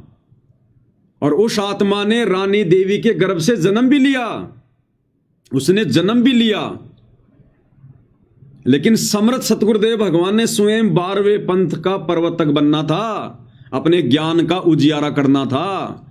तो जैसे ही रानी मां के गर्भ से वो काल के द्वारा भेजी गई 12वें पंथ को चलाने वाली आत्मा उत्पन्न हुई, गर्भ से बाहर आई, उस समय ये परमात्मा बेहोश कर देते हैं, निंद्रा में, गहरी निंद्रा में सुला देते हैं उस आत्मा को जो मां की भूमिका में होती है।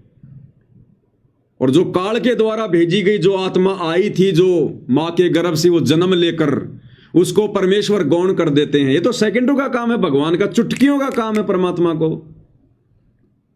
उस आत्मा को परमात्मा गायब कर देते हैं। जैसे इब्राहिम सुल्तान जंगल में शिकार खेलने गया और पानी की भयंकर प्यास लग गई, हिरण के पीछे दौड़ लिया, मरने को हो गया।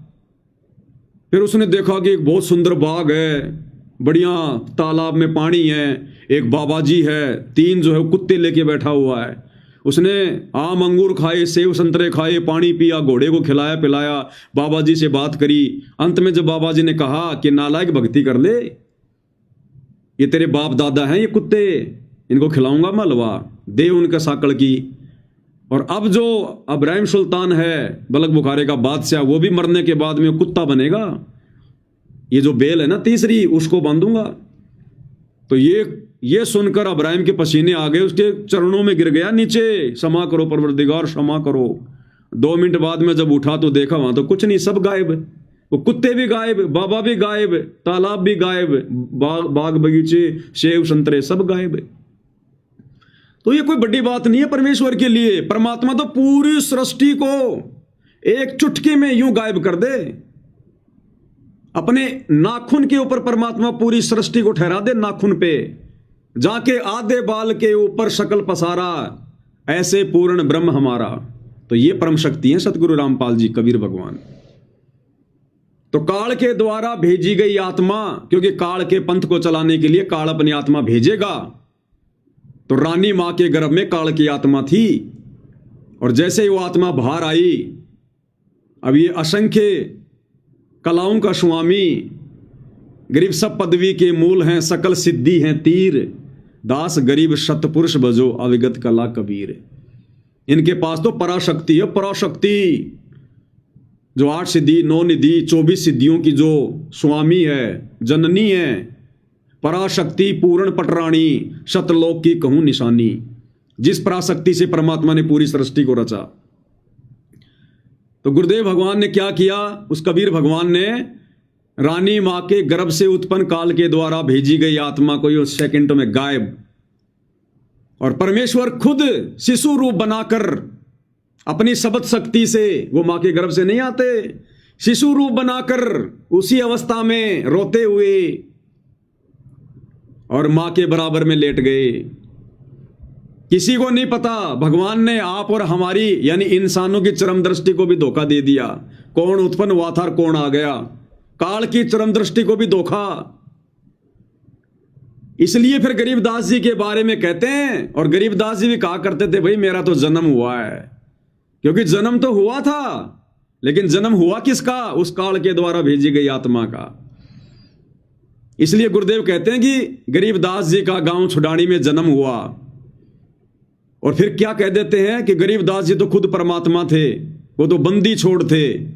हम भी तो जयकारा लगाते हैं, बंदी छोड़ गरीबदास जी महाराज की जय। लगाते थे कि नहीं लगाते? तो बंदी छोड़ कौन होता है? कबीर भगवान। तो दोनों बातें हो गई यहां पर। यह भी कह दिया कि गरीबदास जी का गांव छुडानी में रानी माई के गर्भ से जन्म हुआ। तो जन्म हुआ भाई, लेकिन वो काल के द्वारा भेजी गई आत्मा का हुआ। बाद में अपनी शब्द शक्ति से, अपनी वचन शक्ति से शिशु रूप बना लिया परमात्मा ने, लेट गए। अब दुनिया की नजरों में तो जन्म ही हुआ, और संत भी अपने आप को छुपा के कहेगा मेरा जन्म हुआ। और ये तत्व ज्ञान क्यों दिया? इस तत्व ज्ञान से फिर हम समझेंगे जन्म किसका हुआ और फिर प्रकट कौन हुआ। ऐसे ही 8 सितंबर 1951 को परमपिता परमेश्वर सदगुरु रामपाल जी भगवान, ये स्वयंभू परमात्मा परिभू, जो किसी मां के गर्भ से जन्म लेकर नहीं आते, इंद्रो माई के गर्भ में 9 महीने जो आत्मा थी वो काल की आत्मा थी,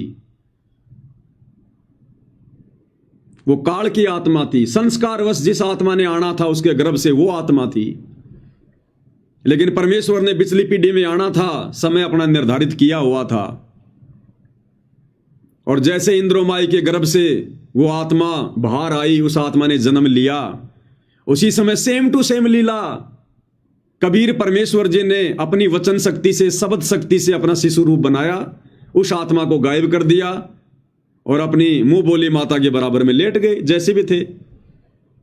जन्म दिलाने वाली दाई को भी पता नहीं चलेगा कौन आ रहा है कौन जा रहा है, कौन सा बच्चा आया था और कौन सा बच्चा मेरे हाथ में आ गया। ये परमात्मा ऐसा ही खेल खेलता है। इसकी समर्थता को भाई और बहनों कोई जान नहीं सकता। नामा और रैदास रसीला कोई न जाने अवगत की लीला। उस दाई को भी नहीं पता चला होगा जिसने बच्चा पैदा करवाया होगा, क्योंकि उस समय तो जो दाई होती थी, गांव की जो बूढ़ी औरतें होती थी, जिनको थोड़ा बहुत बच्चे पैदा करवाने का अनुभव होता था, वही बच्चे पैदा करवाया करती थी, हॉस्पिटल में नहीं जाया करते थे। उसको दाई कहते थे जो बच्चा पैदा करवाती थी। उसको भी नहीं पता चला, उसकी आंखों के सामने परमात्मा चेंज हो गए, बदल गए, वचन शक्ति से अपना सेम टू सेम रूप बना लिया, उस काल की आत्मा को फुर गायब। कैसे? जिस प्रकार गुरुदेव ने बताया कि उनका एक भगत था जो 7 कोस ऊंचे पहाड़ पर रहा करता था। भक्ति के लिए जाते थे पहले ये पहाड़ों के ऊपर, ताकि हमें कोई डिस्टर्ब ना करे, शांति में एकांत में अपना भजन करें, इसलिए जाते थे पहाड़ों में, जंगलों में, गुफाओं में, और पीछे पीछे इनके भगवान भटकता रहता। फिर तो एक दिन वो बीमार पड़ गया और ऊपर एक तालाब था। अब वो बीमार पड़ गया और उसकी आदत थी हाथ मुंह वगैरह धो के अपनी जो भक्ति क्रिया वो किया करता था। इतना बीमार हो गया उससे खटिया से नीचे भी नहीं उतरा गया कि अब क्या करूं। नीचे तालाब पे आता था वो हाथ मुंह धोने, पहाड़ के नीचे वो तालाब पे आता था हाथ मुंह धोने के लिए, वहीं होगा कहीं आसपास थोड़ा बहुत। इतना बीमार हो गया उसकी उठने की भी हिम्मत नहीं हुई, और उसने मन ही मन में सोचा कि ये भगवान, आज तो मेरी भक्ति क्रिया अधूरी रहेगी। यानी उसने भक्ति के लिए उसने चिंता व्यक्त की, भक्ति के लिए, कि आज यदि मैंने हाथ मुंह नहीं धोया तो आज मैं भक्ति क्रिया, आज मैं वो कैसे करूंगा, शुद्धता कहां रहेगी। उसकी इस चिंता को देखकर परमात्मा ने पूरी पृथ्वी पर इतनी भयंकर बारिश कर दी, इतनी भयंकर बारिश करी, पूरी सृष्टि को डुबो दिया भगवान ने। चाहते तो परमात्मा एक कटोरा जल का उसके पास रख देते, लेकिन समर्थ अपनी समर्थता को दिखाता है। परमेश्वर ने पूरी पृथ्वी पर भयंकर मूसलाधार बारिश कर दी, पूरी पृथ्वी डूब गई, खेत खलिहान मकान सब, जीव जंतु पशु पक्षी स्त्री पुरुष सब डूब गए, पूरी सृष्टि नष्ट कर दी भगवान ने। और धीरे धीरे बरसात इतनी भयंकर हुई, कहीं बादल फट रहे हैं, कहीं बाढ़ आ रही है भयंकर। 7 कोस ऊंचे पहाड़ पर पानी चढ़ गया, और जब उसने देखा नीचे की तरफ, ये भगवान पूरी सृष्टि डुबो दी आपने मेरे लिए। अपने आप को कोस रहा है कि हे परवरदिगार, मैं तो बड़ा पाप का भागी बन गया, मुझ नीच के कारण आपने ये लीला की। और उसने मुंह धोया, और अगले ही क्षण जैसे उसने मुंह धो लिया और भगवान से उसने ये प्रार्थना की कि परमात्मा, मैं तो असंख्य जन्मों तक पाप का भागी बन जाऊंगा, मेरे कारण आपने पूरी सृष्टि को डुबो दिया। तुरंत परमात्मा ने ऐसा कर दिया कि जैसे बरसात हुई ही नहीं। जो व्यक्ति खेत में काम कर रहे थे वो खेत में काम कर रहे हैं, जो व्यक्ति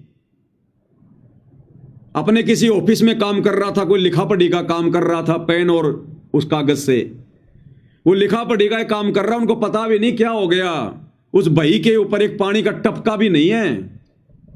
उनको पता ही नहीं चला कि पूरा संसार डूब गया था, सब मर गए थे, बाढ़ आ गई थी। वो तो अपना काम कर रहे थे और भगवान ने लीला कर दी। ऐसे ही बच्चा उत्पन्न करवाने वाली उस औरत को भी नहीं पता चलता कि तेरे हाथ में कौन सा बच्चा आया था, कौन सा चला गया और फिर कौन सा आ गया। ऐसी लीला करता ये भगवान। भाई और बहनों, साहिब से सब होत है, बंदे से कुछ नाई, और राई से पर्वत कर दे, फिर पर्वत से राई। मोला जल से थल करे। उसके बाद परमात्मा ने वाणी कही कि मोला जल से थल करे और थल से जल कर देत, और साहिब तेरी साहिबी श्याम कहूं के सवेत। ये परमेश्वर तेरी महिमा को मैं क्या कहूं, क्या नाम दूं, शब्द नहीं है। तो इस प्रकार से 8 सितंबर 1951 को इंद्रोमाई की कोख से जो काल की आत्मा आई थी, कबीर भगवान ने, सतगुरु रामपाल जी ने उस आत्मा को गायब कर दिया और स्वयं अपनी वचन शक्ति से, शब्द शक्ति से वैसा ही रूप बनाकर, शिशु रूप बनाकर, या तो दाई के हाथ में या फिर बराबर में लेट गए और कुछ नहीं पता चला कि कौन सा बच्चा क्या है, कौन सा बच्चा क्या नहीं है। इसलिए गुरुदेव भगवान ने अपने आप को छुपाते हुए कहते हैं, स्वयं कबीर भगवान स्वयंभू होते हुए, इस दास का जन्म किसान परिवार में हुआ, इस दास का जन्म किसान परिवार में हुआ। भाई जन्म हुआ है, लेकिन हुआ किसका? शिशु का। कौन शिशु? जो काल ने आत्मा भेजी थी। और फिर गुरुदेव कहते हैं आपने इस दास को परमात्मा मानना पड़ेगा। भैया परमात्मा जब मानेंगे जब आप में परमात्मा के गुण होंगे। परमात्मा उसको माना जाता जिसमें परमात्मा के गुण होते हैं, और परमात्मा का गुण है वो कभी मां के गर्भ से जन्म नहीं लेता, वो प्रकट होता है, स्वयंभू है। इसलिए हम सत्सेवक भाई बहनों को गुरुदेव के आशीर्वाद से आज ये भेद समझ में आ रहे हैं। इसलिए हमारी आत्मा ने मान लिया, हमारे हृदय ने मान लिया कि परमेश्वर रामपाल जी का जन्म नहीं हुआ, ये स्वयंभू परमात्मा है, ये लीला चाहे कुछ भी करे। इसलिए हम 8 सितंबर से अपने गुरुदेव भगवान को परमात्मा मान रहे हैं, स्वयंभू। इनका जन्म नहीं हुआ, ये कोई कबीर जी की आत्मा वात्मा नहीं है, कोई संदेश वाक नहीं है, ये स्वयं सारी सृष्टि के पालक हैं। ये जो मर्जी लीला कर लें, कौन जाने इनकी लीला को। इनसे बढ़कर लीलाधर है कोई संसार में?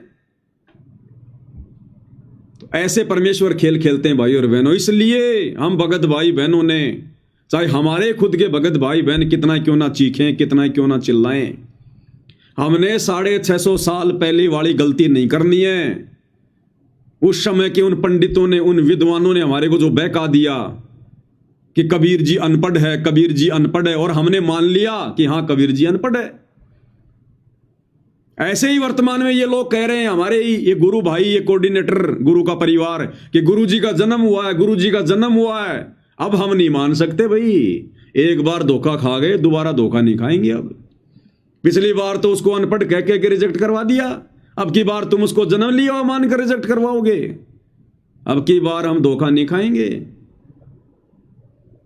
साध संगत से समझ है आया, हम अब नहीं धोखा खाएंगे। चलो चलो रे भगतो, साध संगत में गुरु जी को भोग लगाएंगे। ये परमात्मा ने 2-2.5 साल पहले लिखवा दिया, जब दास हिसार जेल में बैठा हुआ था, कि साध संगत से भेद है पाया, सतगुरु रामपाल जी ने सफल बनाया, जो लिखवाया परमात्मा ने। तो ये ना सोचना कि ये पवन दास ने लिखे भाई और बहनों ये शब्द। मुझे मेरी औकात का अच्छे से पता है, नाम भी ढंग से लिखना नहीं आता,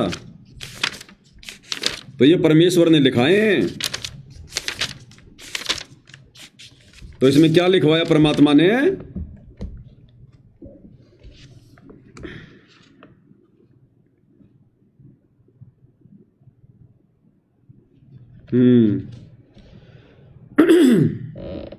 चलो शब्द ही गा लेते परमात्मा का, फिर लास्ट में जो पॉइंट आएगा इसी विषय पर कि परमात्मा ने जन्म नहीं लिया है। बंदी छोड़ सतगुरु रामपाल जी परमेश्वर जी की जय हो।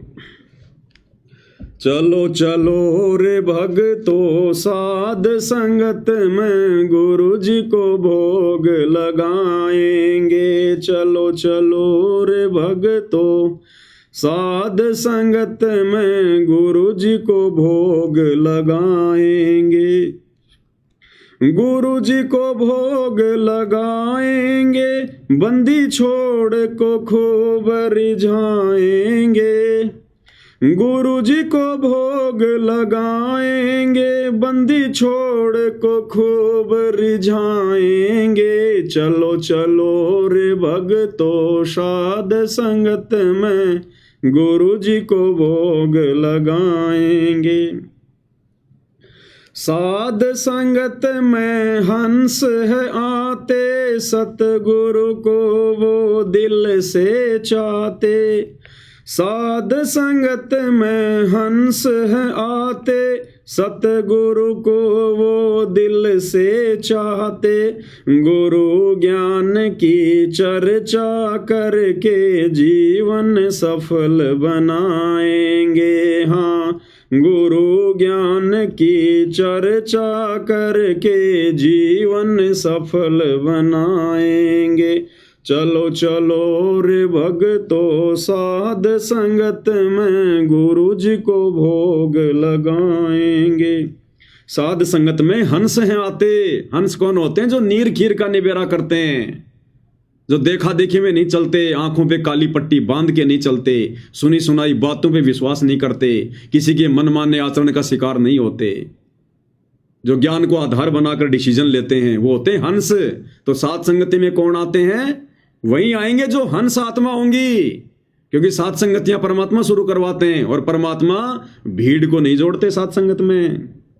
तो साध संगत में हंस हैं आते, सतगुरु को वो दिल से चाहते, जो केवल अपने सतगुरु को ही परमात्मा मानते हैं, दिल से चाहते हैं, जो फॉर्मेलिटी नहीं करते, जिनके दिल में कोई दगा नहीं होता।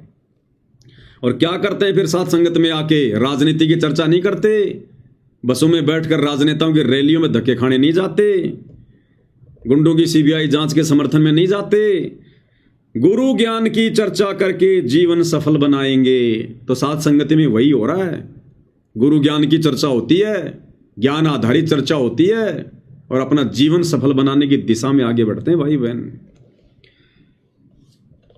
हलवा राम का भोग लगाते, साहिब से फिर विनती करते, हलवा राम का भोग लगाते, साहिब से फिर विनती करते, तीन ताप का कष्ट वो हरते, कृपा अपनी बरसाएंगे। हाँ, तीन ताप का कष्ट वो हरते, कृपा अपनी बरसाएंगे।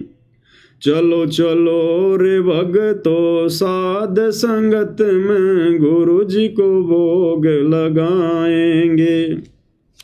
क्या लिखवाया मालिक ने? हलवा राम का भोग लगाते, क्योंकि परमेश्वर को हलवा राम बहुत पसंद है। हलवा राम। और गीता अध्याय 3 श्लोक 13 के अनुसार परमात्मा को भोग लगाए बिना जो अन्न पकाते हो तो पाप खाते हैं। तो क्या होता है साध संगति में? भंडारे के साथ साथ हलवा राम का भोग लगाते, साहिब से फिर विनती करते, हम विनती करते जी, गुरु जी थारे आगे, साहिब थारे आगे। विनती करते कि नहीं करते? और दूसरी विनती अपने आत्म कल्याण की, हे गुरुदेव हम नीचों पर दया करना परमात्मा, सद्बुद्धि दिए रखना मालिक, मर्यादाओं में रखना परमात्मा, इस काललोक में हमारी भक्ति में कोई भूल ना पड़े मालिक, कोई मर्यादा खंडित ना हो। ए मालिक मैं 2 कोटि का जीव, जड़ बुद्धि प्राणी परमात्मा, मंद बुद्धि प्राणी, आपका नादान बच्चा, अज्ञानी बालक हूं परमात्मा, आप ही संभाल के रखोगे। मेरी समझ, मेरा ज्ञान किसी काम का नहीं है परमात्मा, जब तक आप मेरा मार्गदर्शन ना करो। तो ऐसी ऐसी विनती हम गुरुदेव भगवान के चरणों में बैठकर करते हैं। तो हलवा राम का भोग लगाते, साहिब से फिर विनती करते। साहिब कौन? हमने दाढ़ी मूछ वाले साहिब को तो हटा ही दिया। अब साहिब कौन है हमारा? सतगुरु रामपाल जी, अपने गुरुदेव को हम साहिब कह रहे हैं। और 3 ताप का कष्ट वो हरते, कृपा अपनी बरसाएंगे। और फिर अपनी प्यारी आत्माओं के तीनों ताप के कष्टों को, दैहिक, दैविक और आध्यात्मिक, ये 3 प्रकार के होते हैं कष्ट, इनको परमात्मा नष्ट कर देता है जब हम उनको भोग लगाते हैं। 3 ताप का कष्ट वो हरते, कृपा अपनी बरसाएंगे। और भोग की वाणी में क्या कहते हैं परमात्मा? जिन भगतों का ये भोग लग जावे, जिन भगतों का ये भोग लग जावे, उनके तीनों ताप नशावे, उनके तीनों ताप नशावे, करोड़ तीर्थ का फल वो पावे, करोड़ तीर्थ का फल वो पावे, लाभ ये सतगुरु की वाणी का, कोई जगया पुरब लाभाग, सफल हुआ दिन जिंदगानी का। तो क्या लिखवाया परमात्मा ने? 3 ताप का कष्ट वो हरते और कृपा अपनी बरसाएंगे। चलो चलो रे भक्तों, साध संगत में गुरु जी को भोग लगाएंगे।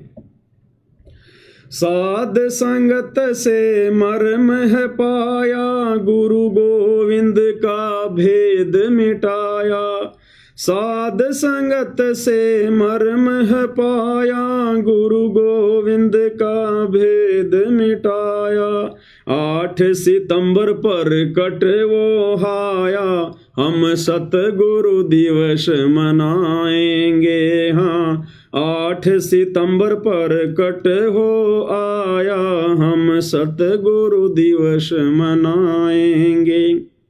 चलो चलो रे भक्तों, साध संगत में गुरु जी को भोग लगाएंगे। साध संगत से मर्म है पाया और गुरु गोविंद का भेद मिटाया। तो गुरुदेव भगवान ने साध संगतियां शुरू करवा कर ही तो इस गूढ़ रहस्य से हमें परिचित करवाया। गुरु और गोविंद के बीच की जो लाइन थी, जो खाई थी, हमने समाप्त कर दी। हमने अपने गुरु को ही अपना गोविंद मान लिया ज्ञान आधार से, और वो जो नकली गोविंद जो हम पूज रहे थे, दाढ़ी मूछ वाली फोटो, कागज का टुकड़ा, उसको हमने साइड में कर दिया। तो ये मर्म, ये ज्ञान हमें कहां से हुआ? साध संगति से हुआ, सतगुरु के आशीर्वाद से। और 8 सितंबर प्रकट हो आया, हम सतगुरु दिवस मनाएंगे। हम अपने गुरु को ही प्रकट हुआ मानकर, क्योंकि उनके विधान में है, उनके गुणों में है, उनके लक्षणों में है। और 8 सितंबर के दिन को हम सतगुरु प्रकट दिवस के रूप में मना रहे हैं। चलो चलो रे भक्तों, साध संगत में गुरु जी को भोग लगाएंगे। गीता जी ने महिमा गाई, सतगुरु की पहचान बताई।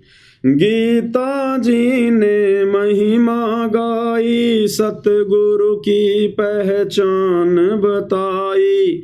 साध संगत से समझ है आई, हम अब नहीं धोखा खाएंगे। हाँ, साध संगत से समझ है आई, हम अब नहीं धोखा खाएंगे। चलो चलो रे भक्तों, साध संगत में गुरु जी को भोग लगाएंगे। गीता जी ने महिमा गाई और सतगुरु की पहचान बताई। गीता अध्याय 15 श्लोक नंबर 1 से 4, जो उल्टे लटके हुए संसार रूपी वृक्ष के सभी विभागों को, और जो परमाणु के साथ में जो बता दे कि वो जड़ क्या है, वो तना क्या है, टहनियाँ क्या हैं, फल क्या हैं, पत्ते क्या हैं, वो होगा तत्वदर्शी संत। तो गीता जी ने जब पहचान बता दी कि तत्वदर्शी संत ऐसा होता है, और गुरुदेव भगवान ने हमारे को जो है प्रैक्टिकल करके दिखा दिया, कौन ब्रह्मा का विष्णु है, कौन शंकर की माँ, शंकर का दादा कौन है, हमको दे बता। अक्षर पुरुष एक पेड़ है, निरंजन वा की डार, तीनों देवा शाखा है, पात्र रूप संसार। तो ये पहचान ये किसने बताई? गीता जी में लिखी हुई थी, और ये प्रैक्टिकल करके आप और हमारे को किसने समझाई? सतगुरु रामपाल जी भगवान ने। और तत्वदर्शी संत फिर कौन होता है? स्वयं कबीर भगवान आते हैं तत्वदर्शी संत बनकर। तो अब हमें पहचान हो गई ना, इसलिए साध संगत से समझ है आई, हम अब नहीं धोखा खाएंगे। तो अब हम 650 साल पहले वाली और युगों युगों वाली वो गलती जो हम गुरु को मानुष मानकर चोट खाते आ रहे हैं, अब हम साध संगति से जुड़ने के बाद वो गलती नहीं करेंगे। अब हम धोखा नहीं खाएंगे। इसलिए गरीबदास जी वाला उदाहरण बिल्कुल परफेक्ट है। सेम उसी प्रोसीजर से 8 सितंबर 1951 को अपनी वचन शक्ति से, शब्द शक्ति से शिशु रूप बनाकर परमेश्वर रामपाल जी प्रकट हुए हैं। सतगुरु दिल्ली मंडल आईसी, सूती धरनी सोम जगाईसी। चलो चलो रे भक्तों, साध संगत में गुरु जी को भोग लगाएंगे। नाम कबीर वेदों ने गाया, गुरु रामपाल अब नाम धराया। नाम कबीर वेदों ने गाया, गुरु रामपाल अब नाम धराया। कर्महीन कोई जान न पाया, फिर आंसू खूब बहाएंगे। हाँ, कर्महीन कोई जान न पाया, फिर आंसू खूब बहाएंगे। चलो चलो रे भक्तों साध संगत में, गुरु जी को भोग लगाएंगे। नाम कबीर वेदों ने गाया। कबीर वेदों में परमेश्वर का नाम लिखा हुआ। कबीर देव, कबीर अग्नि, कबीर अमित ओझा। और अब कलयुग की पिछली पीढ़ी में अपना क्या नाम रखवाया? संत रामपाल। है वही परम शक्ति, है वही कबीर, बस नाम का फर्क है। शक्ति में, गुणों में, लक्षणों में कोई फर्क नहीं है। अरे नाम कबीर नहीं होगा तो क्या कबीर भगवान नहीं होगा? सतयुग में कौन सा कबीर नाम था भाई? सतसुकृत नाम था, फिर भी था तो कबीर। त्रेता में कौन सा कबीर नाम रखवाया था? मुनिंदर ऋषि, लेकिन थे तो कबीर भगवान। द्वापर में कौन सा कबीर नाम रखवाया था? करुणामय ऋषि, लेकिन थे तो कबीर भगवान। समर्थ तो वही थे। तो वर्तमान में कोई जरूरी है कबीर नाम रखवाएंगे? अब हम पहचान लेंगे भगवान को, उनकी खुशबू से पहचान लेंगे। एक फिल्म देखा करते थे पहले हम, जीत, सन्नी देओल की, सलमान खान की, करिश्मा कपूर की। उसमें गाना आता था, वो जो हीरो है ना, हीरो सन्नी देओल, वो गाना गाता था उस करिश्मा कपूर के लिए कि तू धरती पर चाहे जहां भी रहे, तेरी खुशबू से तुझको पहचान लूंगा। तो जब बताओ, ये बॉलीवुड वाले एक्टर हैं जिनके नाकों के अंदर रीट भरा होता है, गंदगी भरी होती है, इंसान से ज्यादा सूंघने की शक्ति तो जो है कुत्ते की होती है। और जब ये बॉलीवुड वाले कह रहे हैं कि तू धरती पे चाहे कहीं भी रहे, मैं तेरी खुशबू से पहचान लूंगा तेरे को, अपनी उस प्रेमिका को, वो प्रेमी भी मरेगा, वो प्रेमिका भी मरेगी, दोनों नश्वर।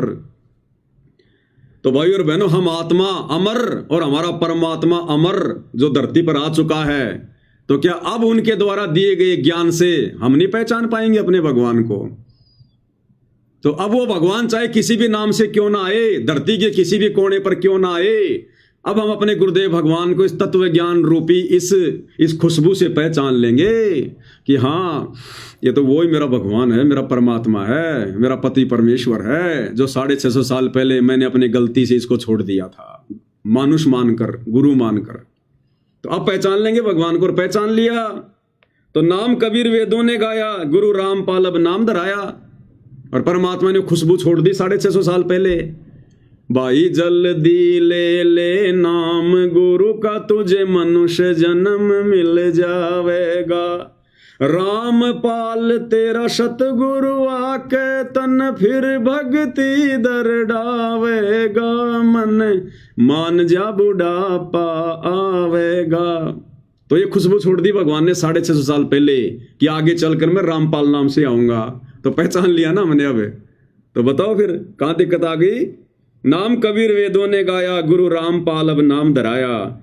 और कर्महीन कोई जान ना पाया, फिर आंसू खूब आएंगे। कर्महीन कौन? ये संसार वाले नहीं, जगत वाले नहीं।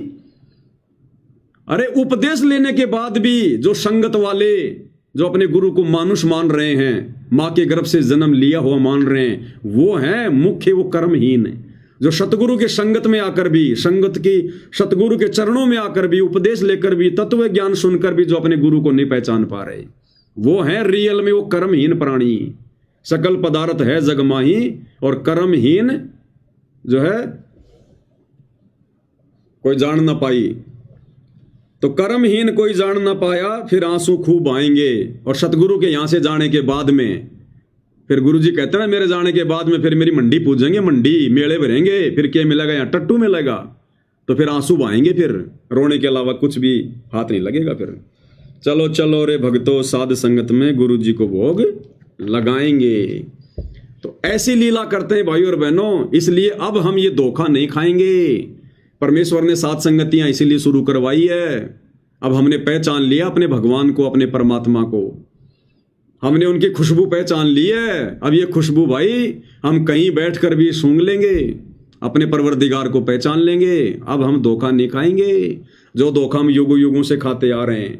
तो संगत वाले चाहे कितना जोर लगा लो, जगत वाले चाहे कितना जोर लगा लो, ये सूक्ष्म रूप में काल भगवान आके कितना जोर लगा लो, अपने एजेंटों से कितना जोर लगवा लो, कितना डराओ, कितना धमकाओ, कितना मार पिटाई करो, कुछ भी करो, जब हमारा भगवान गुरु रूप में आकर और हम नीचों को दुनिया भर की मार खा खाकर जेल में बैठ बैठ कर यातना सहन कर करके भी नहीं भूल रहा, हमारे आत्म कल्याण के लिए दिन रात वो चिंतित है, तो हम नीचों का तो सबसे बड़ा स्वार्थ है आत्म कल्याण का। फिर हम छोटे मोटे दुखों में इन कष्टों को इनको प्राप्त करके हम अपने भगवान को कैसे भूल जाएंगे, हम कैसे छोड़ देंगे उनको? कतई नहीं छोड़ सकते। अब ये फाइनल गेम है, फाइनल गेम, ये मौका फिर बार बार नहीं मिलेगा, बार बार। तो भाई और बहनों, परमेश्वर की महिमा तो बहुत अथाह है। सात समुद्र की मसी करूं, लेखनी करूं बन राय, धरती का कागज करूं, गुरगुण लिखा न जाए। लेकिन आप और हम दो कोटि के जीव हैं भाई और बहनों। परमेश्वर की महिमा के साथ साथ भक्ति भी बहुत ज़्यादा मायने रखेगी, क्योंकि जब तक दिन में कम से कम 2 घंटे सुमरण नहीं होंगे, कम से कम 1 घंटे सतनाम का या 1.5 घंटे सतनाम का और आधा घंटा प्रथम नाम का और तीनों समय की आरतियाँ, जब तक ये हमारी भक्ति वाली खुराक भी हम बराबर नहीं खाएंगे, तो ये अकेला ज्ञान और समझ भी ज़्यादा लंबा नहीं चल पाएगी। इसलिए हमने भक्ति को बराबर रखना है, तभी हमारी बात बनेगी। तो सुमरण और भक्ति भी बहुत ज़रूरी है, हमारी मर्यादा भी बहुत ज़रूरी है। परमात्मा कहते हैं गाड़ी के चारों टायर जब तक ओके नहीं होंगे, गाड़ी चाहे 1 करोड़ की है, वो ढंग से नहीं चलेगी। चारों टायर बिल्कुल ओके होने चाहिए। टायर की कीमत ज़्यादा नहीं होती गाड़ी की तुलना में। टायर तो कोई 20-25 हज़ार का होता होगा और गाड़ी 1 करोड़ की। अगर वो एक टायर अगर पंचर है, वो 1 करोड़ की गाड़ी भी यूं चलेगी सांप की तरह, मंजिल पर नहीं पहुंचाएगी। तो इसी प्रकार मान लो हमने महिमा कर ली और भक्ति हमारी बनी नहीं, मर्यादा हमने तोड़ दी, सुमरण पूरा हमारा हुआ नहीं, तो भी हमारी भक्ति रूपी गाड़ी सांप की तरह चलेगी, टेढ़ी मेढ़ी। इसलिए हमने चारों टायरों को बिल्कुल ओके रखना है। महिमा भी हमने बराबर करनी है, मर्यादा भी बराबर रखनी है, सुमरण भी बराबर करना है, आरती भी बराबर करनी है, 5 यज्ञ भी हमने बराबर करने हैं। नेक नीति ईमानदारी से बिल्कुल और धैर्य के साथ में भक्ति मार्ग पर अपने गुरुदेव भगवान को अपना परम सहारा मानकर, रूठो जग सारा रूठे ना परमेश्वर हमारा, इन्हीं का है परम सहारा। तो पूज्य गुरुदेव भगवान के आशीर्वाद से सतगुरु महिमा में आज केवल इतना ही। कल परमेश्वर फिर मौका देंगे, फिर उनकी खिदमत में हाजिर होंगे। तब तक गुरुदेव भगवान हम सभी भाई बहनों को सद्बुद्धि दे, मार्गदर्शन करे, आशीर्वाद दे। बंदी छोड़ सतगुरु रामपाल जी परमेश्वर जी की जय हो।